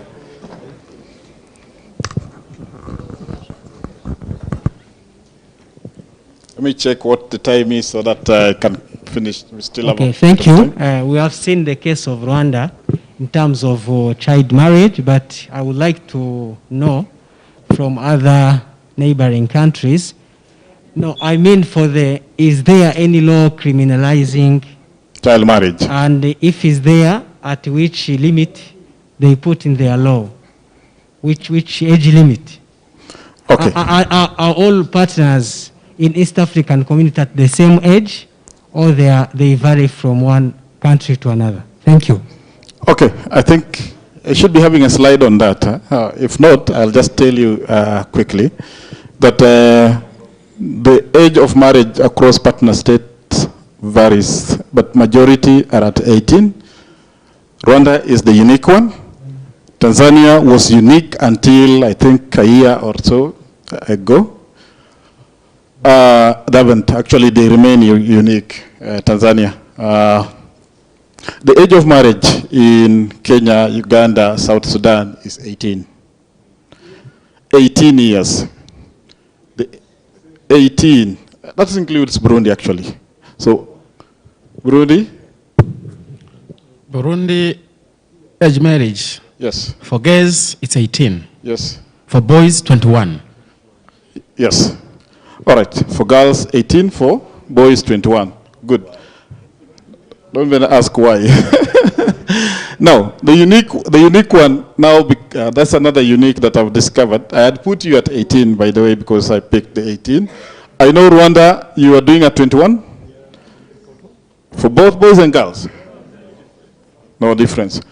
Tanzania, the marriage law is providing for 16 years. Yes, Tanzania is at 16. I think they have 16 for girls, 17 for boys, or something like that. But there was a court case that went all the way up to the Court of Appeal, and I think it's gone up to the Supreme Court of Tanzania. It was ruled in 2019. It was the end of 2019 or early 2020. I think I have that case in my computer. I can send you when we are sending materials so that you read the Court of Appeal decision it's a Court of Appeal decision, I remember, in Tanzania, which declared that provision unconstitutional. and directed Parliament to make amendments to the law to abide by international standards on child protection, which is a provision of the International Convention on the Right of the Child that defines a child as a person below the age of 18 and prohibits child marriages. Therefore, all partner states ought to be at minimum 18. 21, the better, because you've extended it even higher. That is even better for the child. But just to answer you, those are the dynamics of East Africa. When we begin to look at this law that we are discussing here today, it puts it at 18, but allows partner states. Even most international instruments say this. They give you the minimum, but they allow you to do better. So that is how instruments are captured. So the Parliament of Tanzania, and I'm glad Mheshimiwa is back here, as of recent as I was having this conversation with some national members of Parliament who have participated in these discussions, they're indicating, Mheshimiwa, just to, because you're away, and why you are mentioning Tanzania, and your business is to represent the interest of Tanzania wherever you are. And when Tanzania is mentioned, you have also a responsibility to clarify issues about Tanzania. So we've taken a round to check child marriage and the statistics. Take me back there, sir, on child marriage. So the statistics on child marriage are indicating as follows. Rwanda, 17% of girls get married before the age of 18. The country that is doing so badly is South Sudan. Your own country is at 44%. I would place it at number 3 compared to the rest of the countries. And they asked a question, why are these variations there? What are the partner states laws on the age of marriage? I informed this House that Uganda, Kenya, and South Sudan have provisions in their laws that put that age at 18. Burundi, for all this time I knew, is at 18.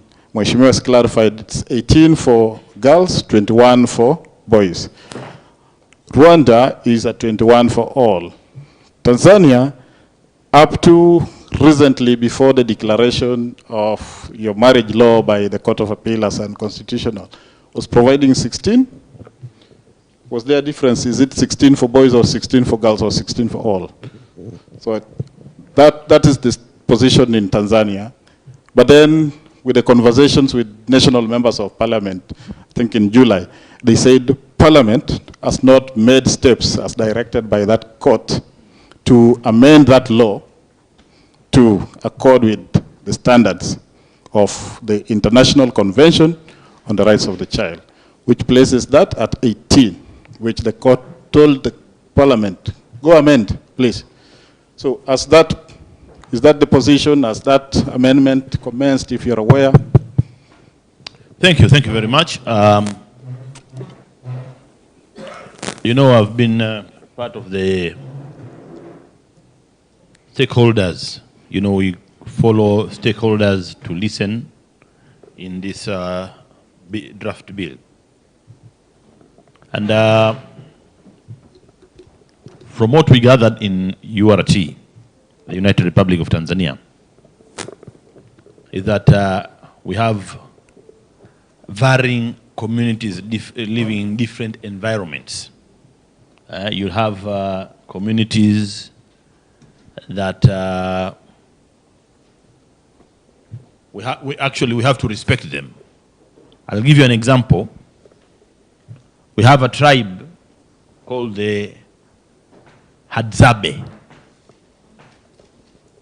That tribe still lives. I think most of participants here have heard about the Maasai, but you haven't heard about the Hadzabe. We have a tribe called the Hadzabe. They are living in a really, traditional way, more than what the Maasais are doing. They feed on fruits and roots.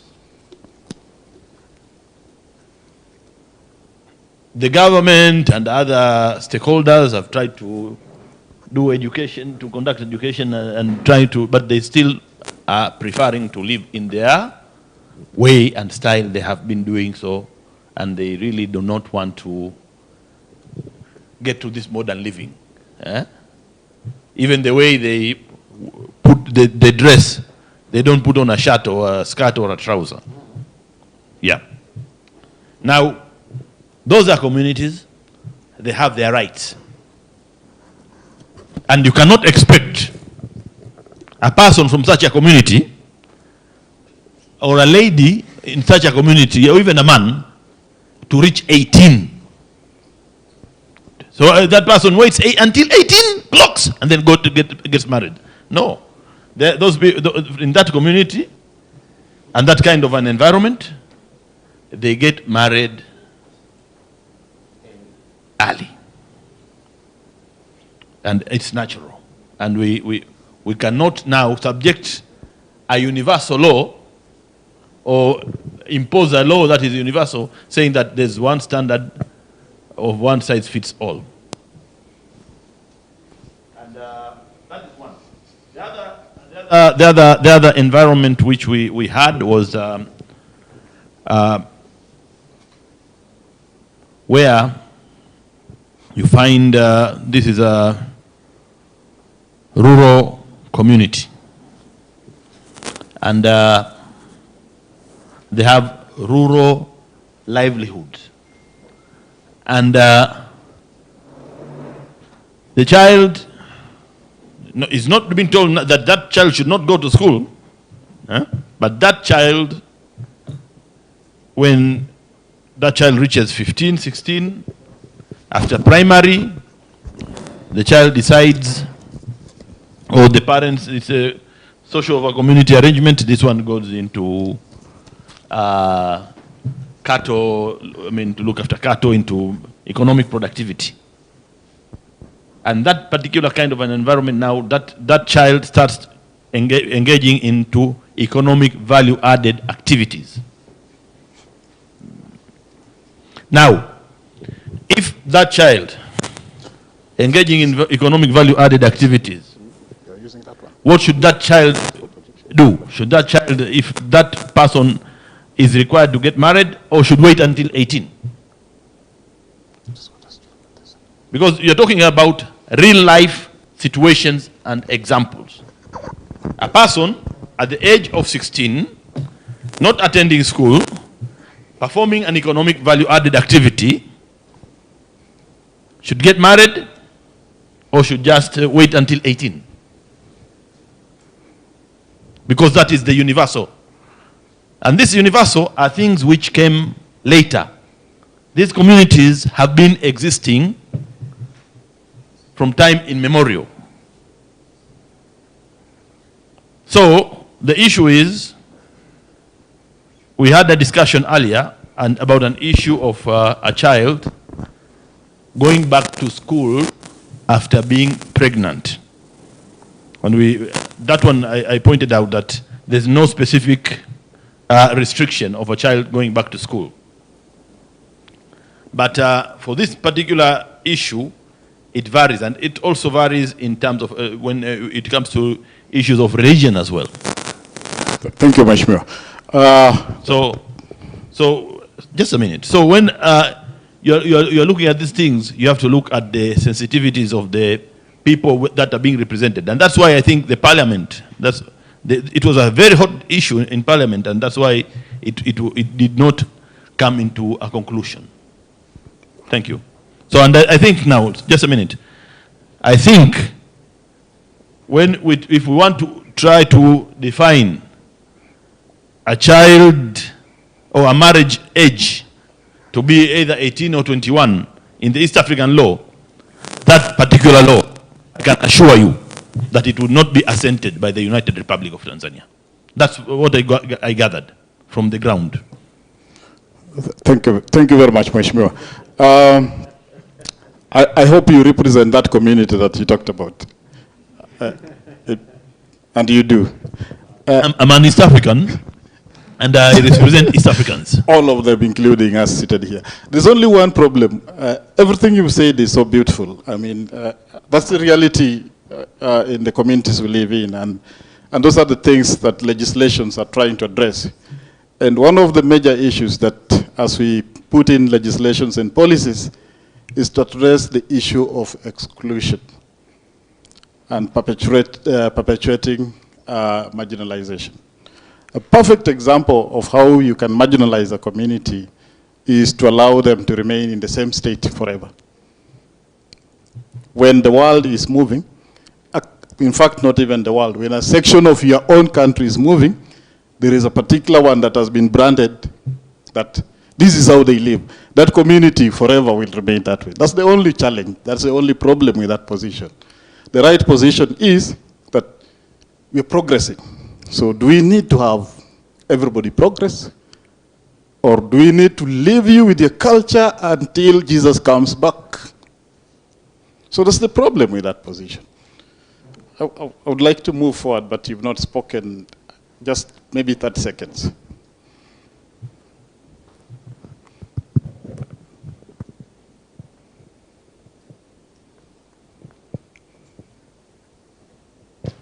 Thank you, moderator. I think we need to focus on child protection also, because the international standards of age limit to be young or adults, it is 18, and maybe doctors can help us to understand and also contribute to this discussion.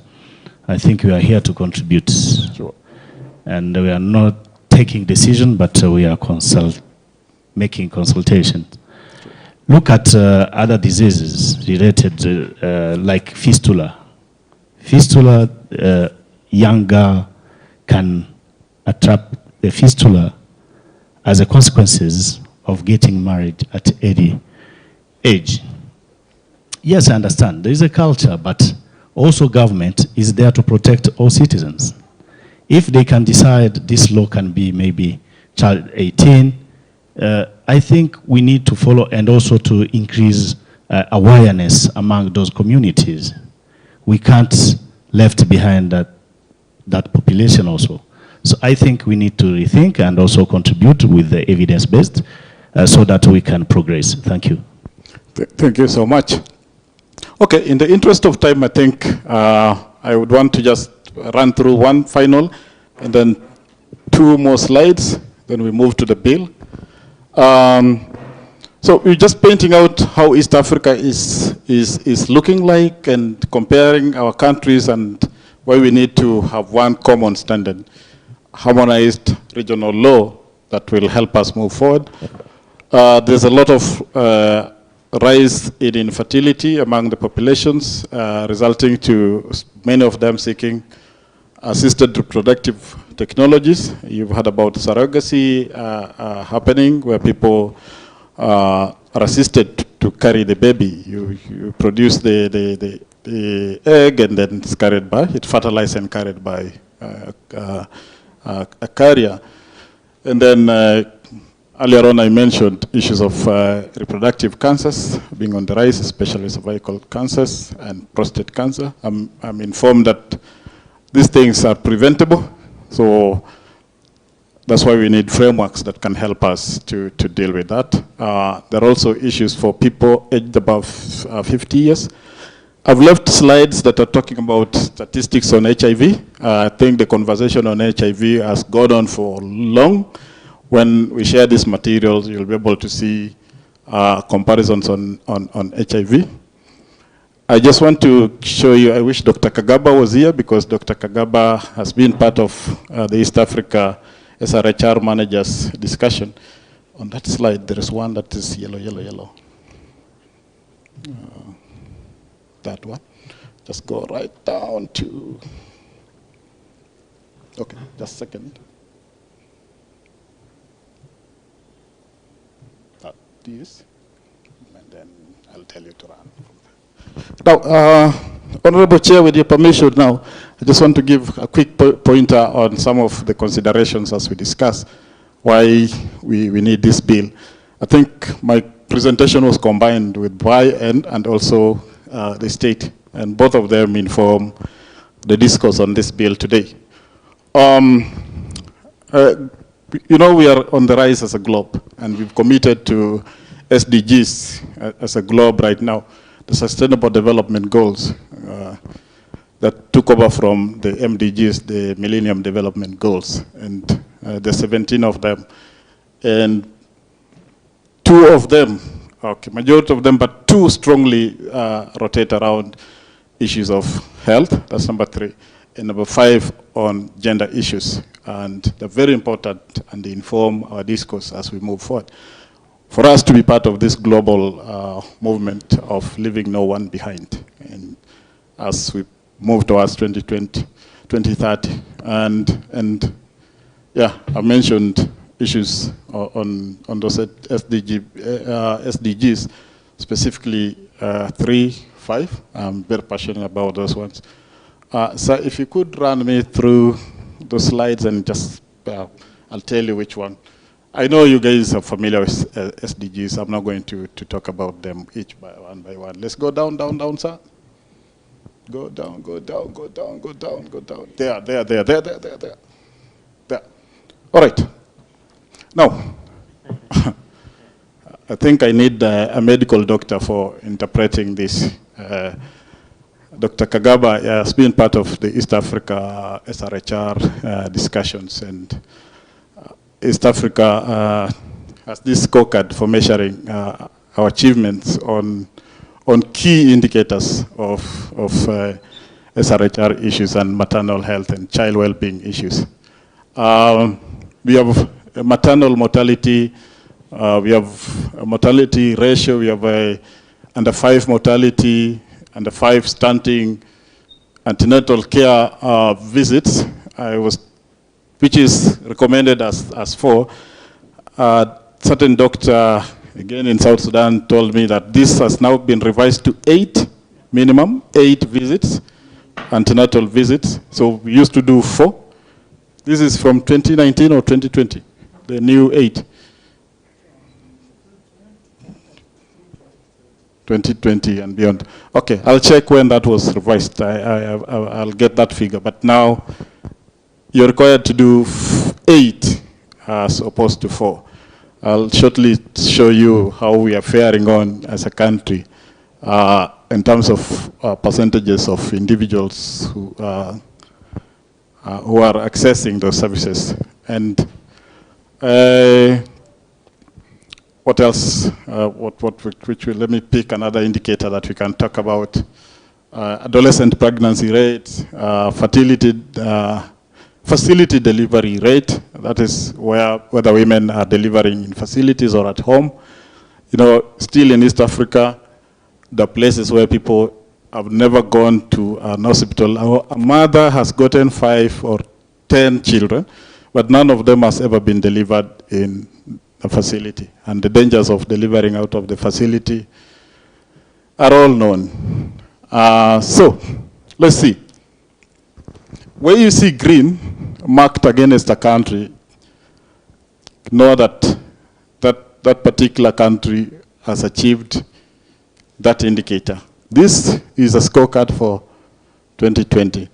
There was a meeting that was happening in Bujumbura at the beginning of mid-October, which was presenting at the 2021. I've not had the 2021 scorecard.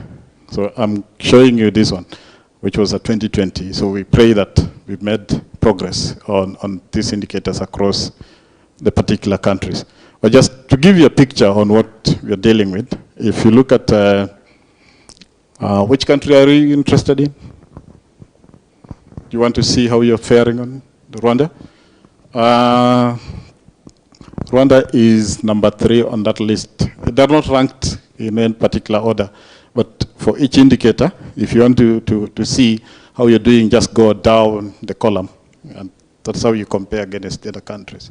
So let's pick on under 5 mortality rate, that we are losing our children before they reach the age of 5. none of the countries is at green on that indicator.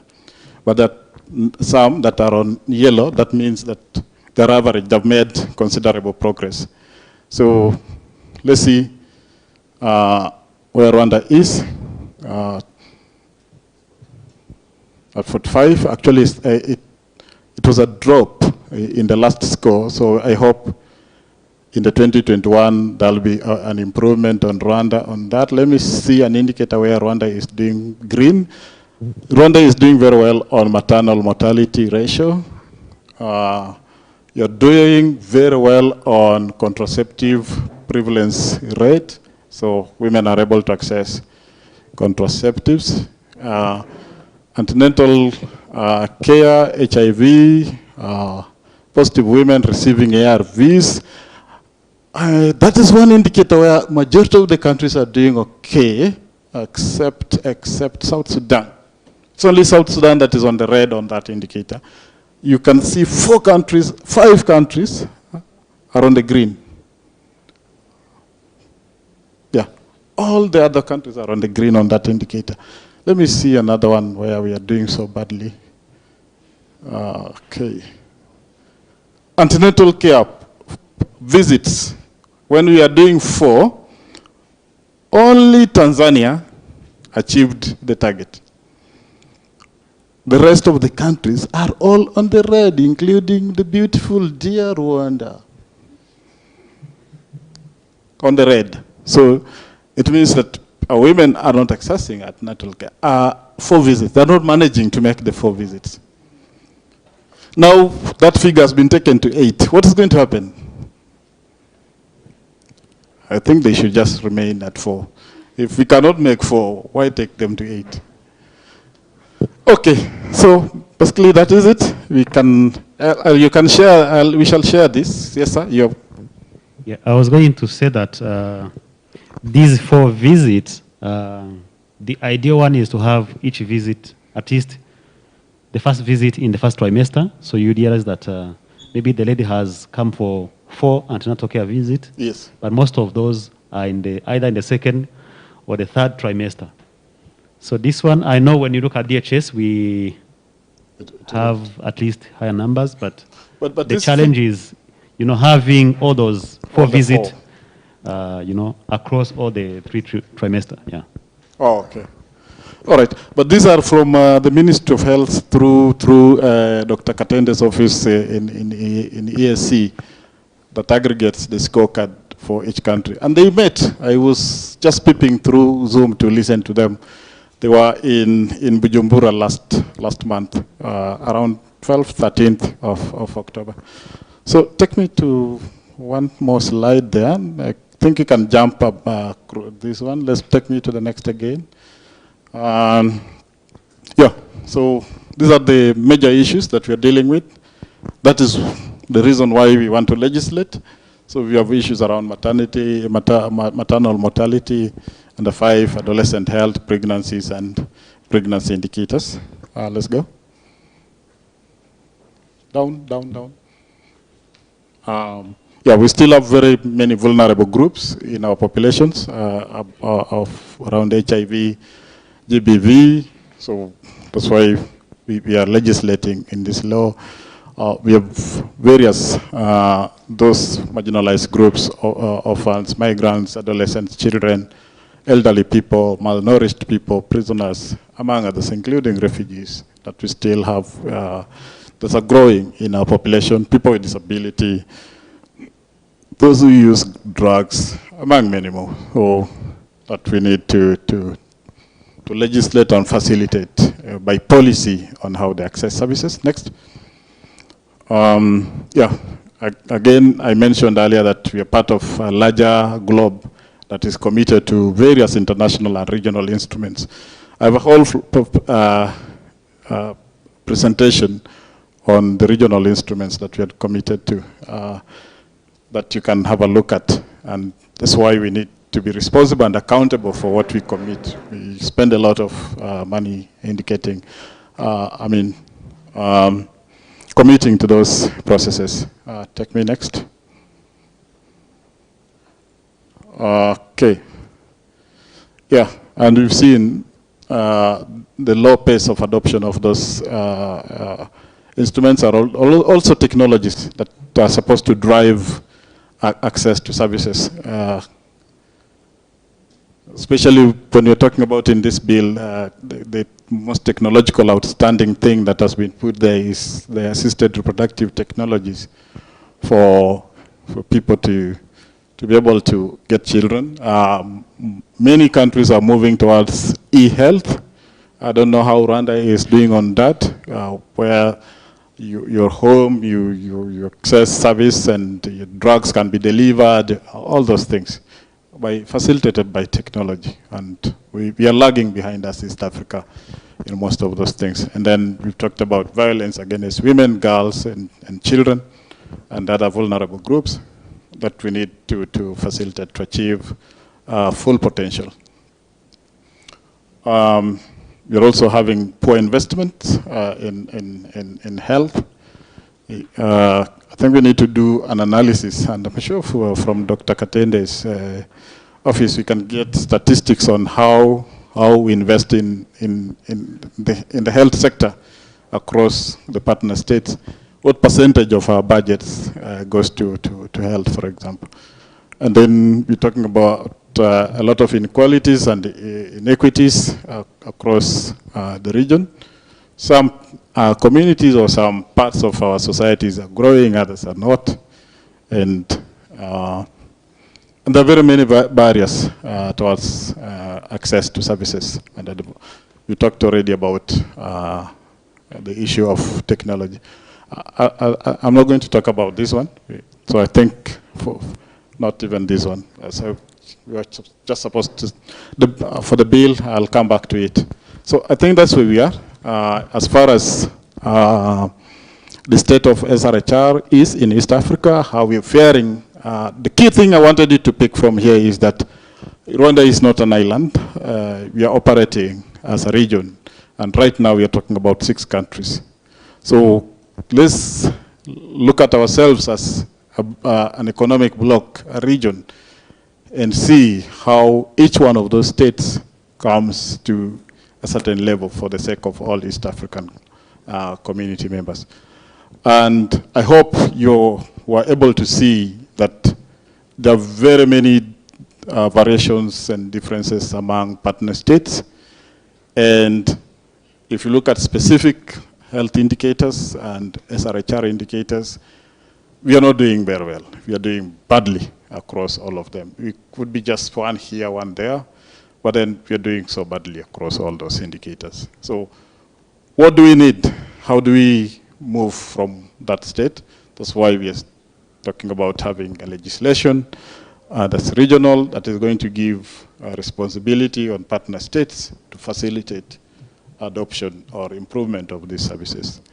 In that law, you will find that it puts a lot of emphasis on integration of those services under the universal health coverage packages for each partner state.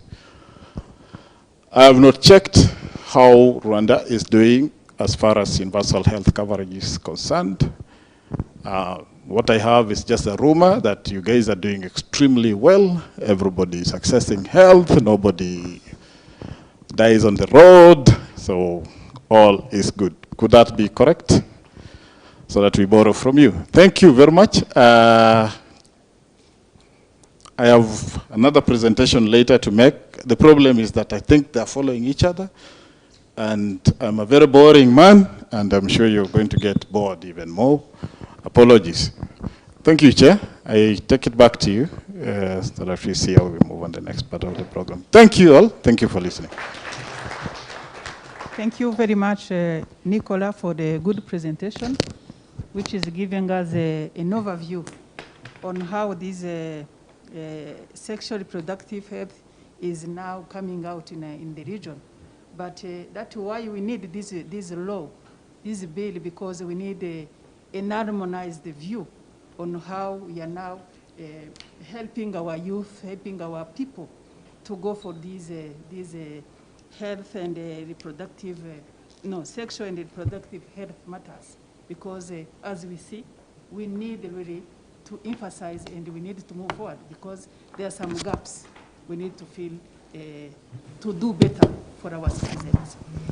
So before we go to lunch, I would like to ask to Nicola if it is possible to go as quick as possible through the bill so that we understand what do we have in the bill. Then after lunch, we have now to go to different groups to try to analyze our position and the views. Then we take a position by today. So now I give the mic again to Nicola so that quickly you go through the bill so that we can understand what do we have in that bill.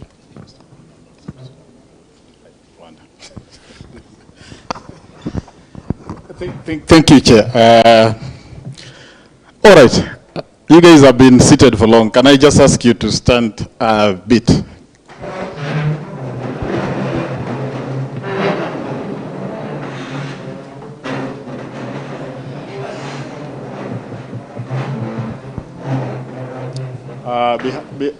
Create some space between you and your seat. You could be behind the seat or in front, but have some space.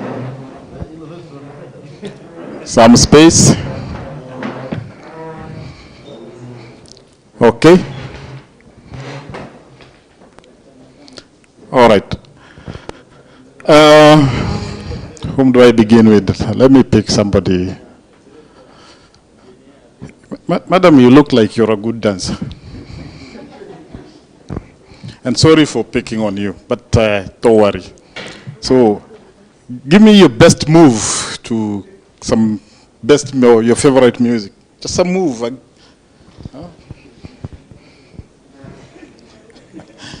Your best move. just right there. Yes. Give me a move. A move, yeah, the way you dance, like some people dance like that, some dance like this, some dance like this. So what I want us to do, as she gives us that move, we all take her move, okay? What is your move? All right, let's go, all of us. All of us. That is which move now? All right. Now, next, tell the gentleman behind you to give us his also. Let's go with yours now. Okay, we are waiting for your move. You are still doing a madam's. What is your move? Give us. Don't break it. Let's go.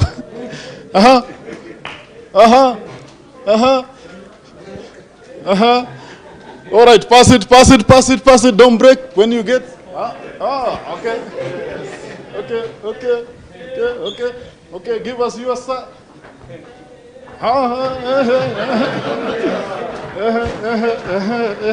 Give us your sir immediately.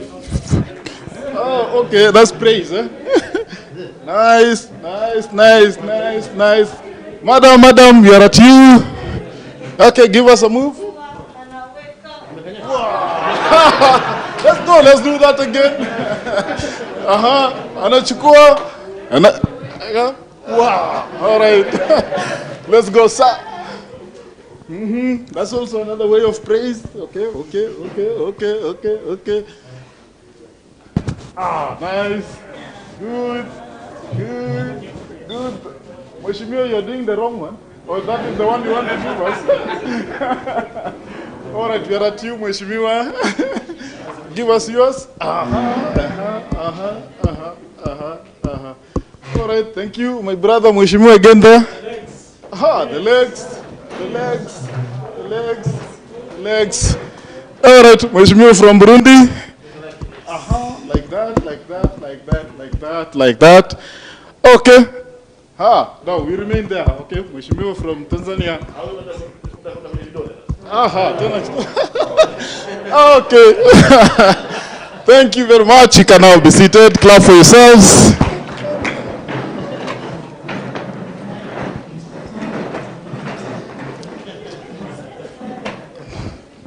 Yeah, you guys were sleeping and I was wondering, how am I going to now? Okay. Now, I think during the introduction, Madam Chair, Honorable Chair explained the journey of this bill. Way back in 2017 by Mheshimiwa Odette. Now, that journey has gone on. We are now in 2021. We are moving into 2022. We are still on this bill. If you calculate those years, about 5 years of back and forth on the bill.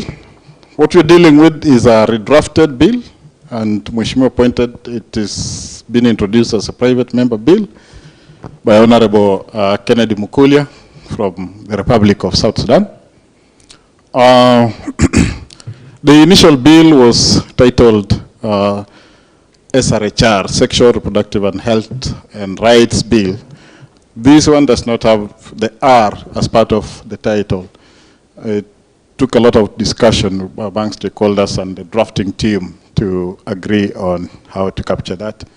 And there were major reasons for that, because most people who read this bill and they see the rights, they see hidden meaning.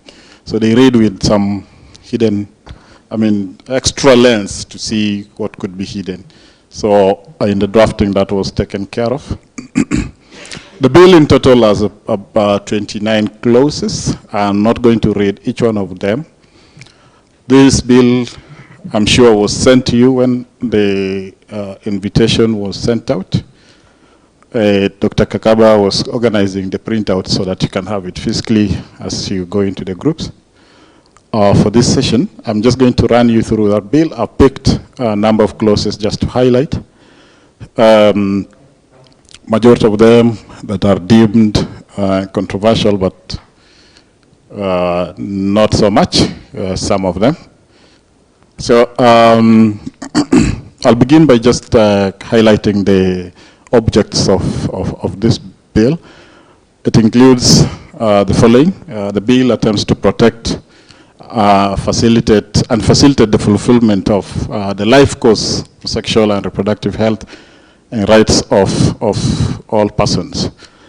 And if you're looking for it, you can refer to clause 2 of this bill as these objectives. And then to provide for age-appropriate sexual and reproductive health information services for all persons.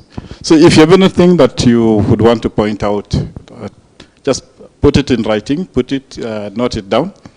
Because after this, after lunch, you're going to your respective groups and you'll discuss that. But if there is one that you want me to answer before I leave, then I'll be able to answer that. And let's go. I'll move to the next.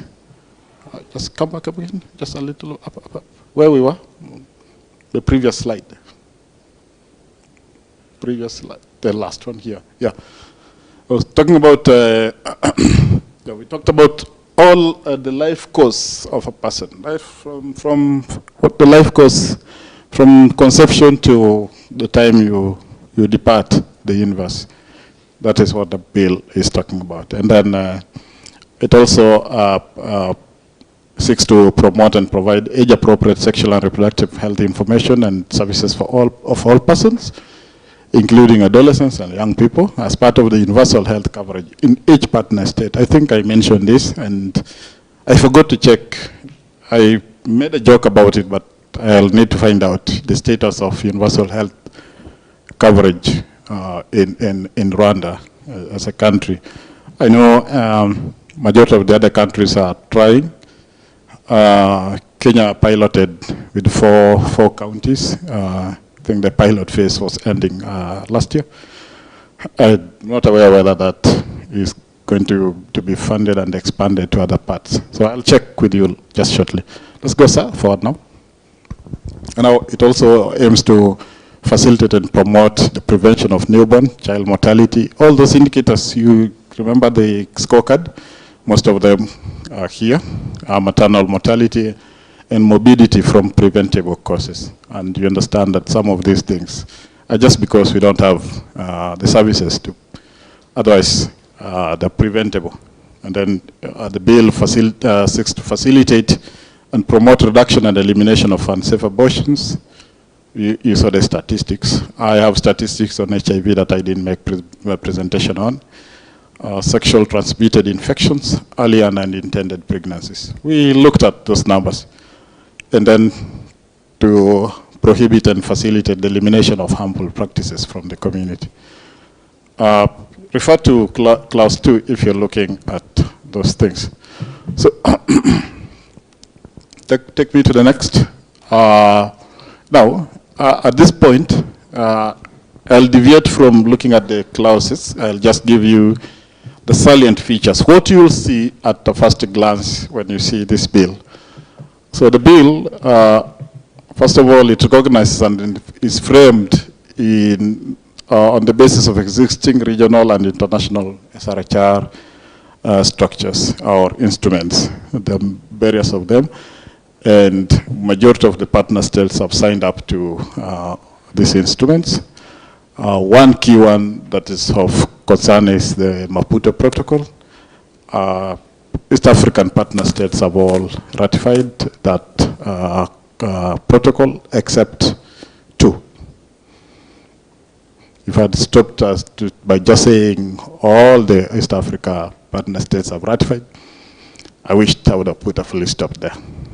I'm a bit at pain because there are 2 that have not ratified yet. That instrument is very progressive. It's an African document, so sometimes you have this argument. We don't want to take Western-driven instruments, but Maputo is an African document emanating from the African Charter on Human and People's Rights, and a protocol that then followed that addresses specifically concerns and issues of women. And just to give you the African picture on that, is that there are 42 countries that have ratified. So that means out of 55, we have still 13 countries to ratify that protocol. Unfortunately, 2 of them are from our sub-region. So if we could be the countries or the region that goes faster to ratify it, then we could stand out as a very progressive sub-region. Now, it provides that states must decide and implement and evaluate sexual reproductive health education packages to promote positive healthy behavior. That extends to parental obligation to provide comprehensive sexuality education. So later on, as you look at this bill, you look at clause 12, I think all the way 9, 10, 11, 12 talks about that. The guarantees the right, no, that should, now this should be the 12 that I'm talking about. Guarantees the right to education for school-going girls who become pregnant by necessitating the development of back-to-school policies. I think that's the conversation we are having here, that some countries do, some by practice.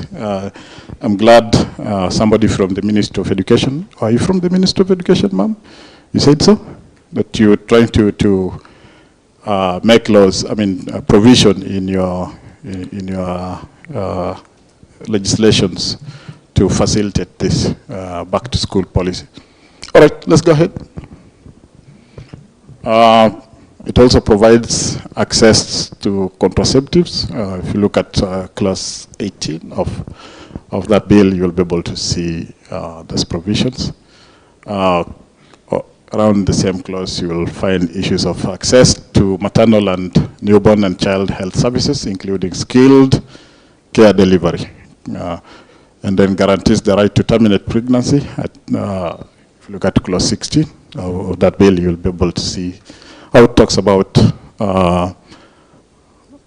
access to abortion services or termination of pregnancies and the circumstances allowed for you to terminate pregnancy in, whilst respecting partner state constitutions.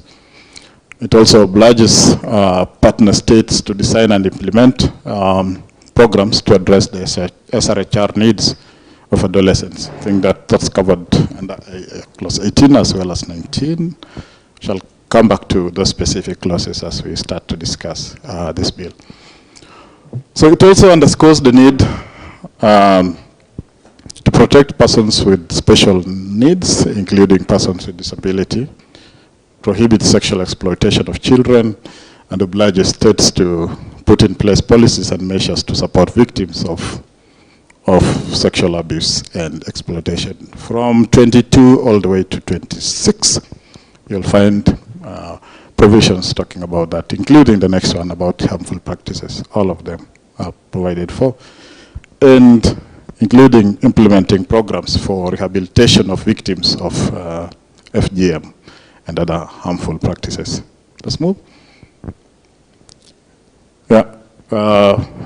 It also talks about access to ministerial services, specifically that states must establish those ministerial hygiene spaces that are clean, safe, and dignified in all health facilities, schools, and other public facilities.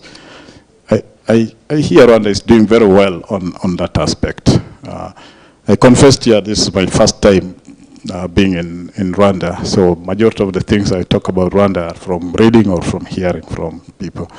So, but people have lived here. You'll tell me how you're faring on as far as access to ministerial services is concerned. I hear you provide this in schools as part of school programs. Girls get access to sanitary pads in school? Yeah? All girls have access? Just checking the status in Rwanda. Do they? Hello? People in Rwanda? Uh-huh.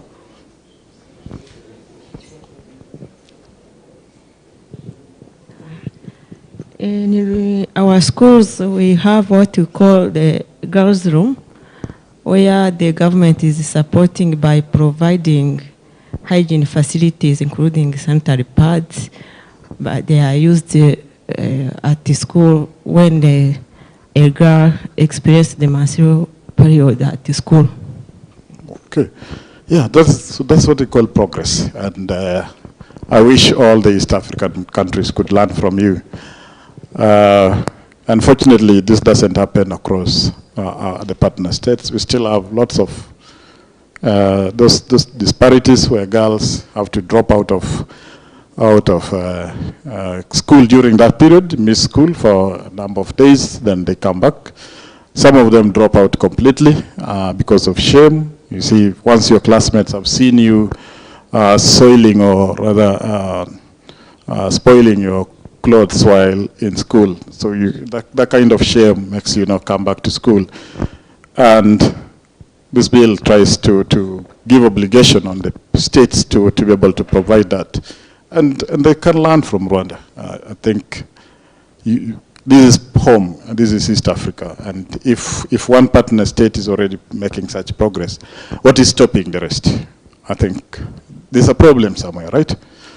Yet you want to see children progress and perform in schools.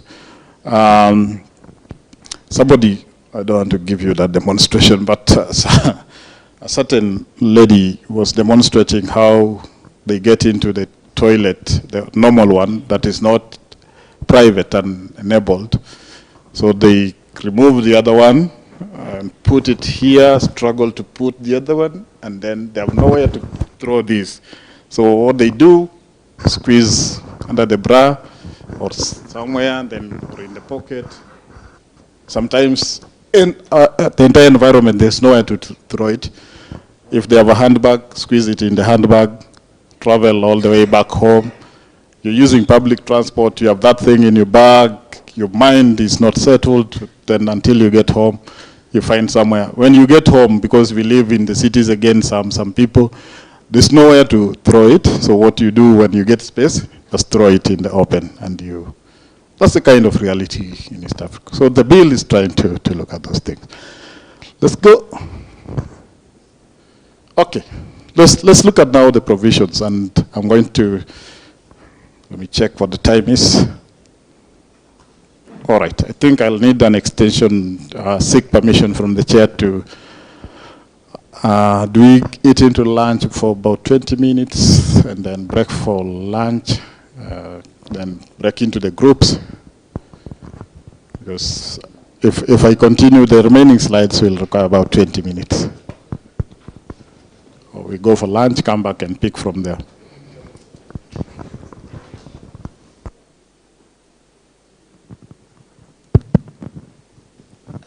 I think it is it is, we can allow him to have those 20 minutes additional so that we can understand.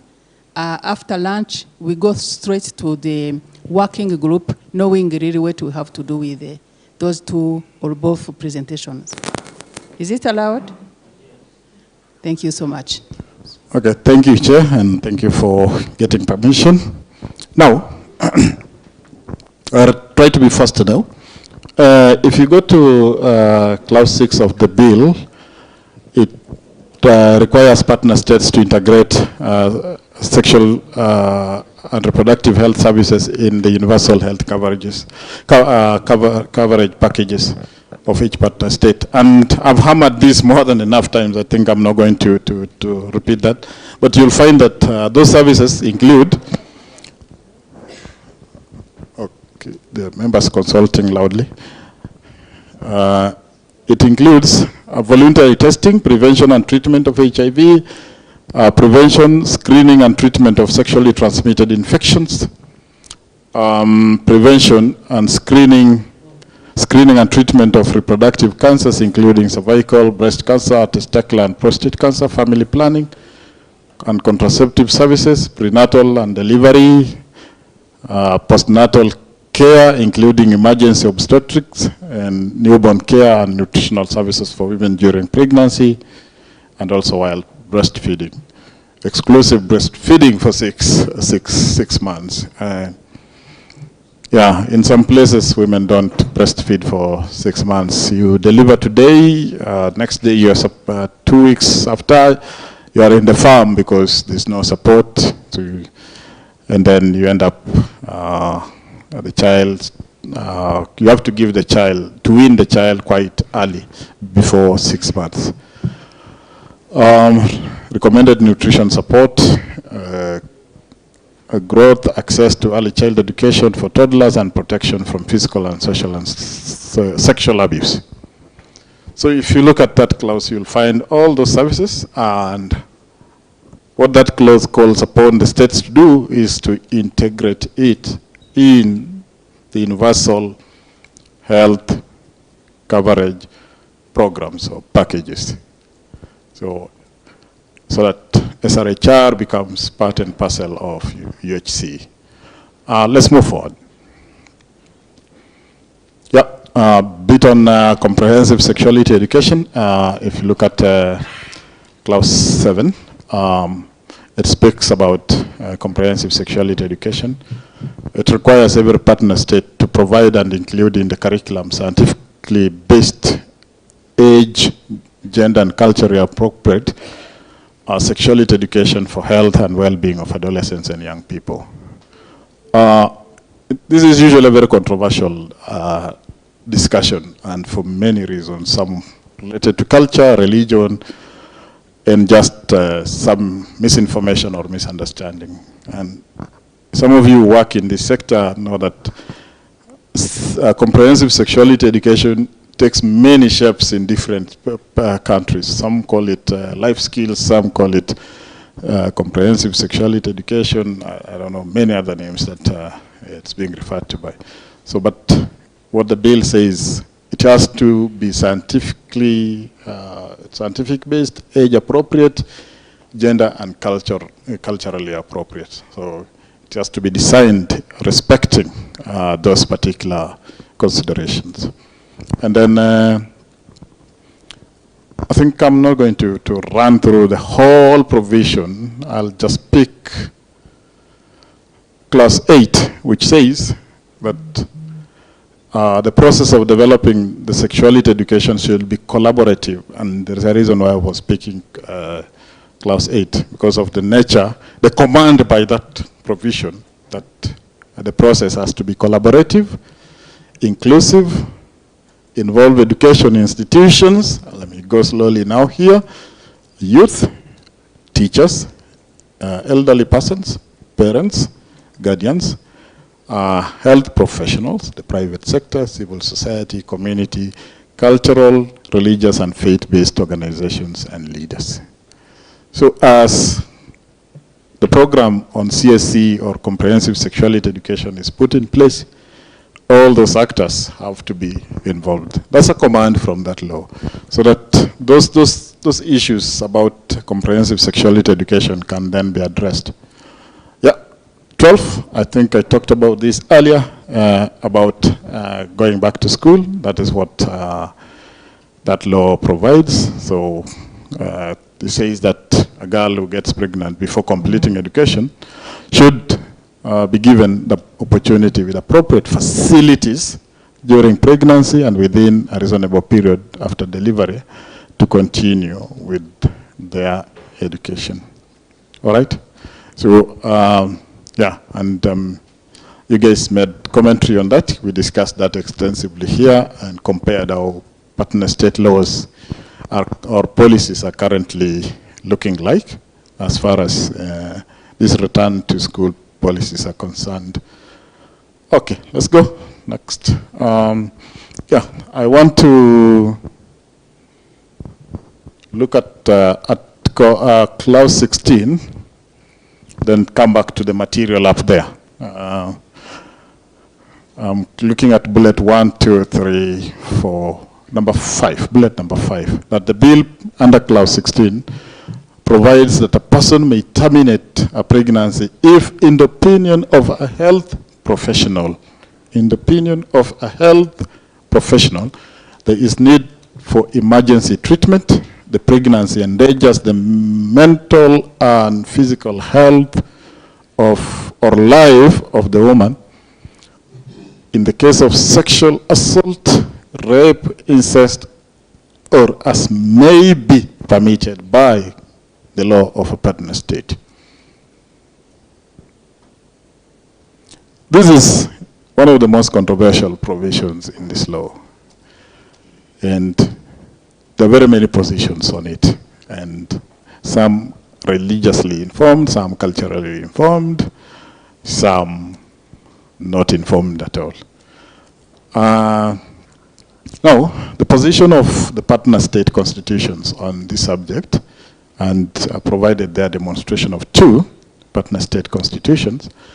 One is the one for Kenya, which says, if you read Article 26 of the Constitution of Kenya, it says as follows, that a person is not permitted unless, in the opinion of a trained health professional, there is need for emergency treatment, or the life or health of the mother is in danger, or permitted by another written law.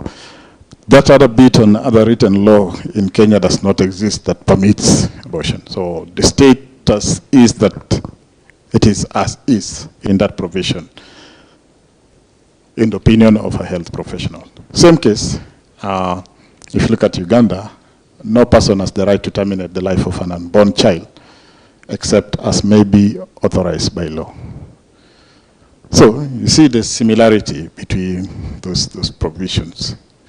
I don't know whether we talked about this when we were discussing the abortion and the safe abortion about Rwanda, but what the difference between what the bill provides for in those things is the extension of other items there that include rape, incest, sexual assault. There have been lots of discussions. As you go to reflect, let's hear from you. And the committee of the House will be very much pleased to receive your recommendations and thoughts around that based on the variation and the richness of participants in this House. Yeah, it also 17 talks about post-abortion care, so which is related to 16. The emphasis when you read 17 is that it commands a health professional or provider to provide post-abortion care, regardless of whether the abortion was illegal or legal. This is, can I demonstrate this with an example? I don't know whether it makes sense with what 17 says. One highlight under 17, and you look at it, I think it should be 17.2 and 17.3. where it says, whether illegal or not, a health professional must provide post-abortion care service. There's a reason for that. And it actually makes it an offense if you deny to provide post-abortion care service.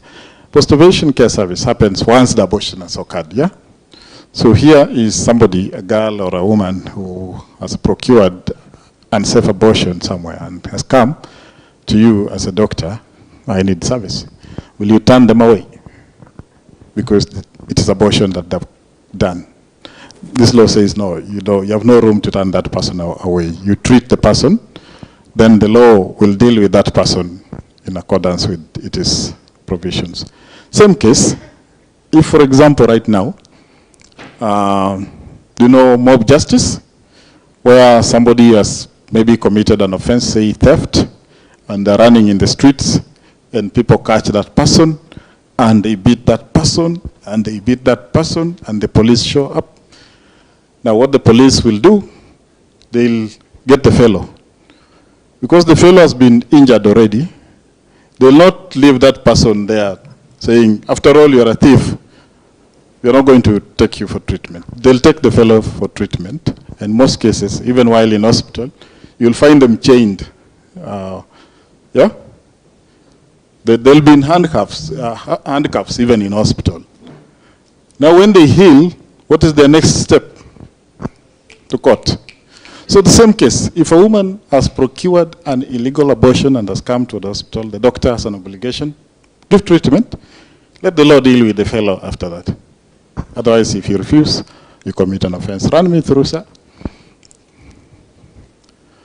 Yeah, so you'll have a look at clause number 18, which talks about family planning, and it obligates states to make family planning, education services, and contraceptives available and accessible to every individual as part of the integrated health services provided in that partner state. And in that clause 18, it also talks about cancers. It also talks about HIV. And you're aware that East Africa already has a law that addresses HIV issues specifically. That is the East Africa Community HIV and AIDS Prevention and Management Act of 2012. So there's a law that deals extensively with HIV, but then this law also covers bits of it. And then clause 19 of the bill still also talks about HIV and STIs. Next slide. Now, if you go to clause 21, it talks about the bill, requiring every partner state to regulate the use of assisted reproductive technologies and to ensure that reproductive technology services are provided in the public and private sector are lawful, safe, and effective. What you will see there is that the law restricts assisted reproductive technologies to persons who are certified by health professionals to be medically unable to bear children or to carry pregnancy to term. In other jurisdictions where this service is available, it is open for everyone. Whether you can have a child or not, you make a choice. I don't want to get pregnant, so I'll go get someone to carry for me the baby. The pregnancy, and then when they deliver, they give you back the child and take care of the child. Usually they get into surrogacy agreements. And in some places, those agreements attract payment, consideration. But what this law provides for is a similar scenario, but restricts, oh my goodness. It restricts to people who are not able to naturally get pregnant. And two, it forbids or prohibits commercial surrogacy, where you enter into an agreement of payment for purpose of getting that child. Let's move forward. Now, the bill extensively provides for prevention and elimination of harmful practices. If you read it all the way from 22 I think up to 26 or thereabout, it talks about harmful practices, and we hammered a lot about harmful practices. One of them is that child marriage is prohibited, if you look at clause 23, and it declares that a person under the age of 18 cannot contract a marriage.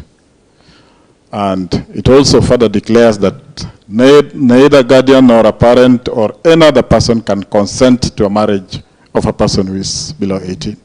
So if you set that as a standard for East Africa, then this will be the applicable standard for that. It also prohibits number of those harmful practices that we already talked about.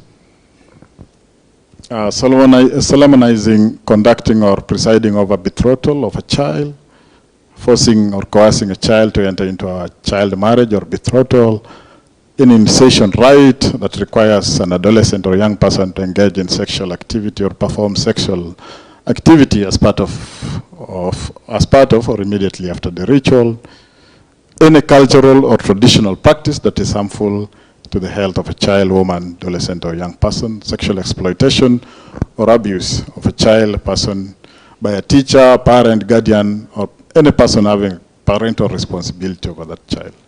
FGM, forced or coerced sterilization, and the bill under that clause provides for a sentence for any person who commits any of those things. It is 10 years imprisonment or a fine not exceeding 30,000 US dollars. All right, quickly, next. I think I'm almost there. All right, I think just back up again before you come there. There are more provisions that I've not covered extensively. If you go to 27, 28, and 29, I'll begin with 29 coming upwards. 29, because this is a regional law, and even at national law, I hope there are members of the national parliament here. Any member of national parliament of Republic of Rwanda? They are attending online. Online, oh, yes. Oh, thank you very much. So thank you. Now, even what I wanted to say is that even in national legislations, Parliament cannot legislate everything. It leaves room for regulations to be made. So this particular law under clause 29 mandates the Council of Ministers to make regulations to further implement this law. And then under 27, if I'm not wrong, it gives obligation on each partner state to report to the Secretary General, who in turn reports to the House on the status of implementation of the law. So once it is passed, every state has, every 2 years, must report back to IALA to say, yes, we are implementing. In their mandate as representatives and also as watchdogs of programs and policies holding governments accountable, they have a responsibility to ensure that the law is implemented. So as parliamentarians, I think that's one of the major responsibilities that they do have, and they represent us. So if we don't get the reports, we shall petition them to seek those reports from the respective partner states. And then if you look at 28, I think 28 talks about programs to provide education, information, awareness about SRHR programs in partner state countries, partner states rather. Let me see if there is a provision that I've left out, but that is very key. I think I've exhaustively covered the majority of those major ones, but then you will have the opportunity to sit in your groups, read through the bill. This was an overview to just give you what the bill is all about. Most of these provisions speak to the statistics that I was presenting earlier in the day, and the bill attempting to address some of the major issues that concern us as East Africa. Let me check if I worked within time. I tried. I saved 2 minutes. Thank God. All right. Thank you again. It's been a pleasure presenting before you. And I just want to disclose that the earlier presentation is a health-related presentation. My training in life is this side of the law. I'm a lawyer. The other side of medical is for this man. That's why I was seeking his help on some of those things. Thank you very much, and God bless you. God bless Rwanda. God bless everyone here. Thank you. And I'll hand it back to Chair. Thank you, Chair. Thank you very much, Nicola, for a good and a precise presentation. I think we are now ending our morning session. But before we go to lunch, as far as we have been asking some questions along the presentations, but if there is one or two people in the room who think they have a clarification to be made before we go to lunch, I can allow one or two people to ask their question, but very briefly, so that after that, if we go for our working group, if you have other questions, that will be the right place to ask those questions, because we will be around to help understanding what is the key concept, what is around that, how can we interpret them. So we'll be around to help. But if there are one or two people, I can allow to ask their questions. Okay, thank you very much. I'm so blessed to be in this meeting, having together a member of parliament from EALA. I think it's a good blessing. I'm not a lawyer, but I just wanted to understand what is related to bail or paying money in some circumstances. For instance, as per that article, they propose that any person who engages in the prohibited practices, commits an offense, is liable on conviction to imprisonment not exceeding so and so, or 10, or to pay a fine not exceeding 30,000 United States dollars, and other articles. I just wanted to ask whether this is permission to people, wealthy people, to commit things, to commit like offenses. Then they pay money because they can do so.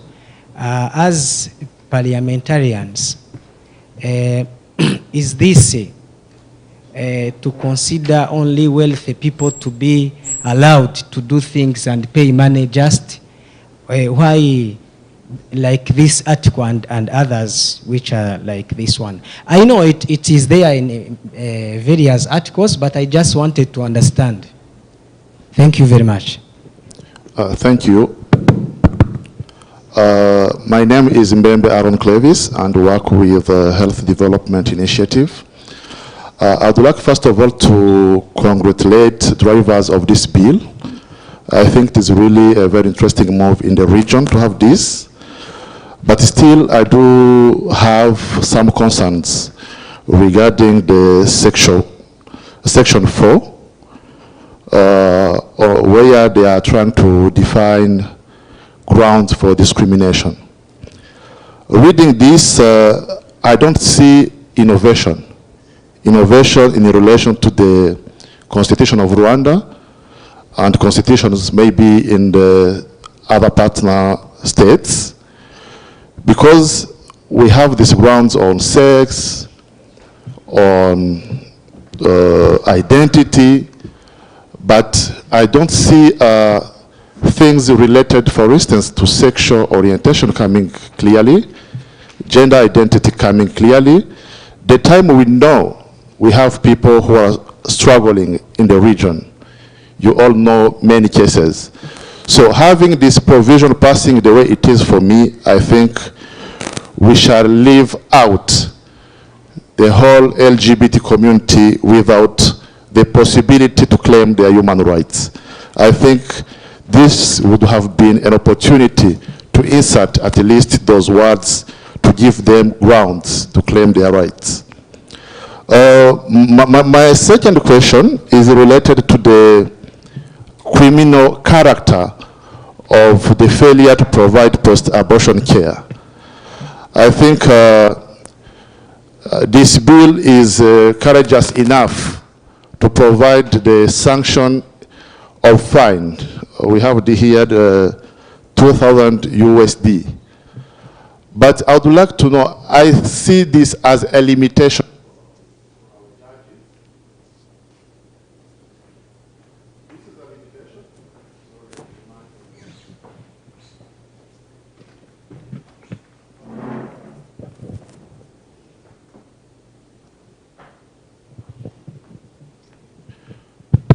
Yeah, maybe we don't share the weight of the failure to provide post-abortion care. But in my view, I do look to the possible consequences, including death, disability that can come out of that, and limiting these sanctions to fines only might be problematic the time we consider the character of this offense. I think we should also, it is my first time, first of all, to see this kind of bill providing sanctions. But if we decided to go on it the way it is, I think it would be more important and useful to consider also the prison as a sanction, not just limiting to sanctions. I think that would really be very important, because we have in our region here, we have some hospitals that are led by faith leaders, or that are faith-based health facilities, that for them to pay 10,000 is nothing. By the time we can open the possibility of providing criminal sanctions, including the prison, I think at the individual level we can invite people to be more responsible. Thank you very much. Thank you so much. Are you the last one to? I think it will not be easy now to manage this session, questions and the answers, because we are now running over time. But if you are only two, I allow, so that we give the time to the presenter to briefly try to respond to those questions. Okay, thank you for allowing me to ask this question. Back on the slides, there is a slide entitled to Sexual Reproductive Health for Adolescents and Young People. Can you go back to that slide? Sexual Reproductive Health for Adolescents and Young People. Yes. There, they say the bill requires countries to provide and include curriculum, scientifically based and gender, culturally appropriate sexuality education. But there, I think there is something missing. They talked about gender, age, culture, but they forgot people with disability. I think this bill, everywhere they talk about gender, culture, but people with disability tend to be forgotten, and we think they should think about it because they are vulnerable and should be considered. Thank you. Thank you. The last question. Chair, can I propose something? if you don't mind. Yeah, thank you, Chair. You know, this bill is very critical and very sensitive. Everyone and every participant here has concerns, you know, queries, fears, and whatever. And these questions we're receiving is what actually we are expected to have from the group work. By the time they gather together in groups, they will generate all those questions, fears, concerns. After group work, we shall have to have the reports from the groups and then respond to those questions. I propose that we give them time, not only limit to 4 participants, but give space time to them. Thereafter, we sit and respond. Thank you. Thank you so much, Honorable Member Jean-Marie, because I thought the question we will be having now are just clarification we need to support our following discussion in groups. But as far as now, what I see is a question around what we'll be discussing. I think we can continue in our groups discussing on those questions so that we come up with some questions we're asking, clarification, comments we need to have on this, the session for tomorrow so that we can have a clear picture on what we want to be put in this bill. So I don't fear now because I see we have the same understanding on what we want. And the key questions we have now are related to the bill. I think we can end here, then go to lunch, come back to discuss in our groups so that we come up with our observation to be presented tomorrow. That is my view of how we can handle this issue. Is it okay? Okay. Thank you so much. If it is like that now, let us ask to our colleague Noliat. Noliat, are you ready to come and help us understanding how are we going to proceed in the group? So that after lunch, we go straight to the work. We don't need to come again here to hear the methodology and the other related issues. Thank you very much, Chairperson. I think now we are heading to lunch, and as you've been informed, after lunch we are going to break up for sessions in groups where we are going to have, we'll be talking about the bill, all these issues that we are highlighting here, the questions, the inputs, the gaps. We are going to be putting them down so that by the end of our sessions tomorrow, we have our inputs to the ESCSRHR bill. So after lunch, the way the groups are made, we are going to be having 3 groups. One is going to be made by civil society organizations alone, who are going to be seated on this side. And then the second group is going to be made by the faith leaders that are going to be seated on this side. And then the third group is going to be made by the people from the government. If we have members of the parliament at the national level, if we have academia represented in this room, are going to be part of that third group, and they'll be seated the other side. You all have the bill. It was shared on your email. It's good that you use a computer, and then you type down the inputs or the gaps or the highlights you want to be inputted in the bill. And then after the group work, tomorrow we'll be having the presentation by each group where we all attend and provide our comments according to the inputs that will be generated from this session, the group work in the afternoon. I think it's very clear. Here I have a comment, health professional associations. They're going to join the group 3. People from the government, the parliamentarians at the national level, the academia, health professional, and the private sector. They are into group 3. Civil sector here, faith leaders, and then group 3 is going to sit the other side. I think it's clear, so enjoy your lunch. Thank you. Lunch is at the restaurant. Brenda, it's the other side, As you walk out, then you turn to your right. Thank you. Okay, thank you so much, Noliat. I think after lunch, you have to elect the facilitator of the group, then the rapporteur, so that tomorrow you'll be able to. Yes. So enjoy your lunch. And Chair, to add on something is that the HDI and APHRC and RST, they are going to be moving around all the groups to give us the guidance as we prepare to go for the groups. They'll be finding you where you're seated. If you have a question, then they're going to guide you. A chair is going to have, each group is going to have a chair and a rapporteur.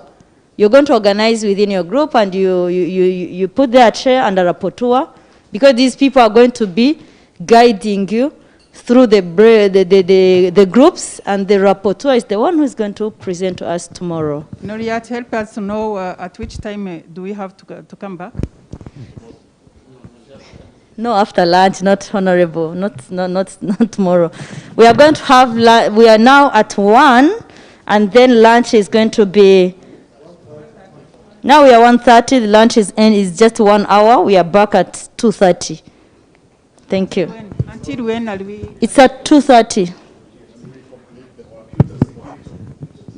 Security is okay. The question is, through working group, are we going to come back here, or we will work until 4:30 as it is provided on the agenda?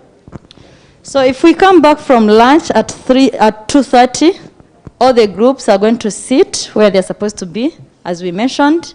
Then the facilitators are going to pass through HDI team and RST and APHRSC.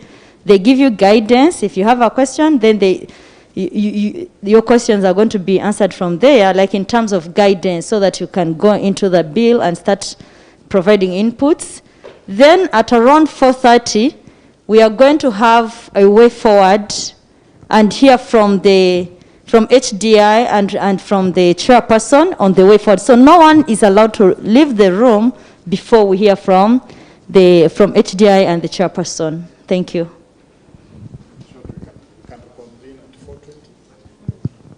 So enjoy your lunch.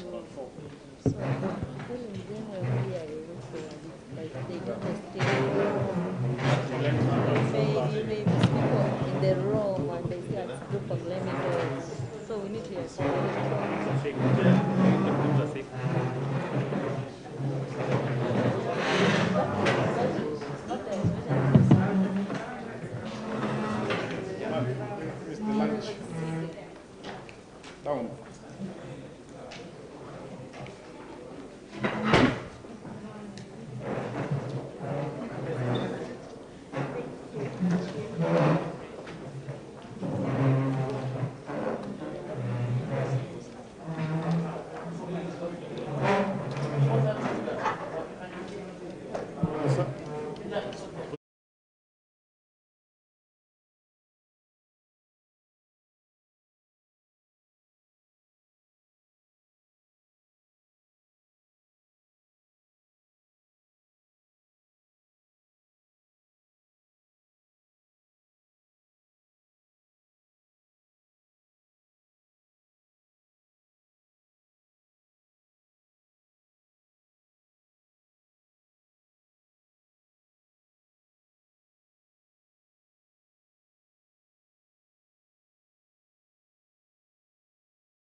Want to go home?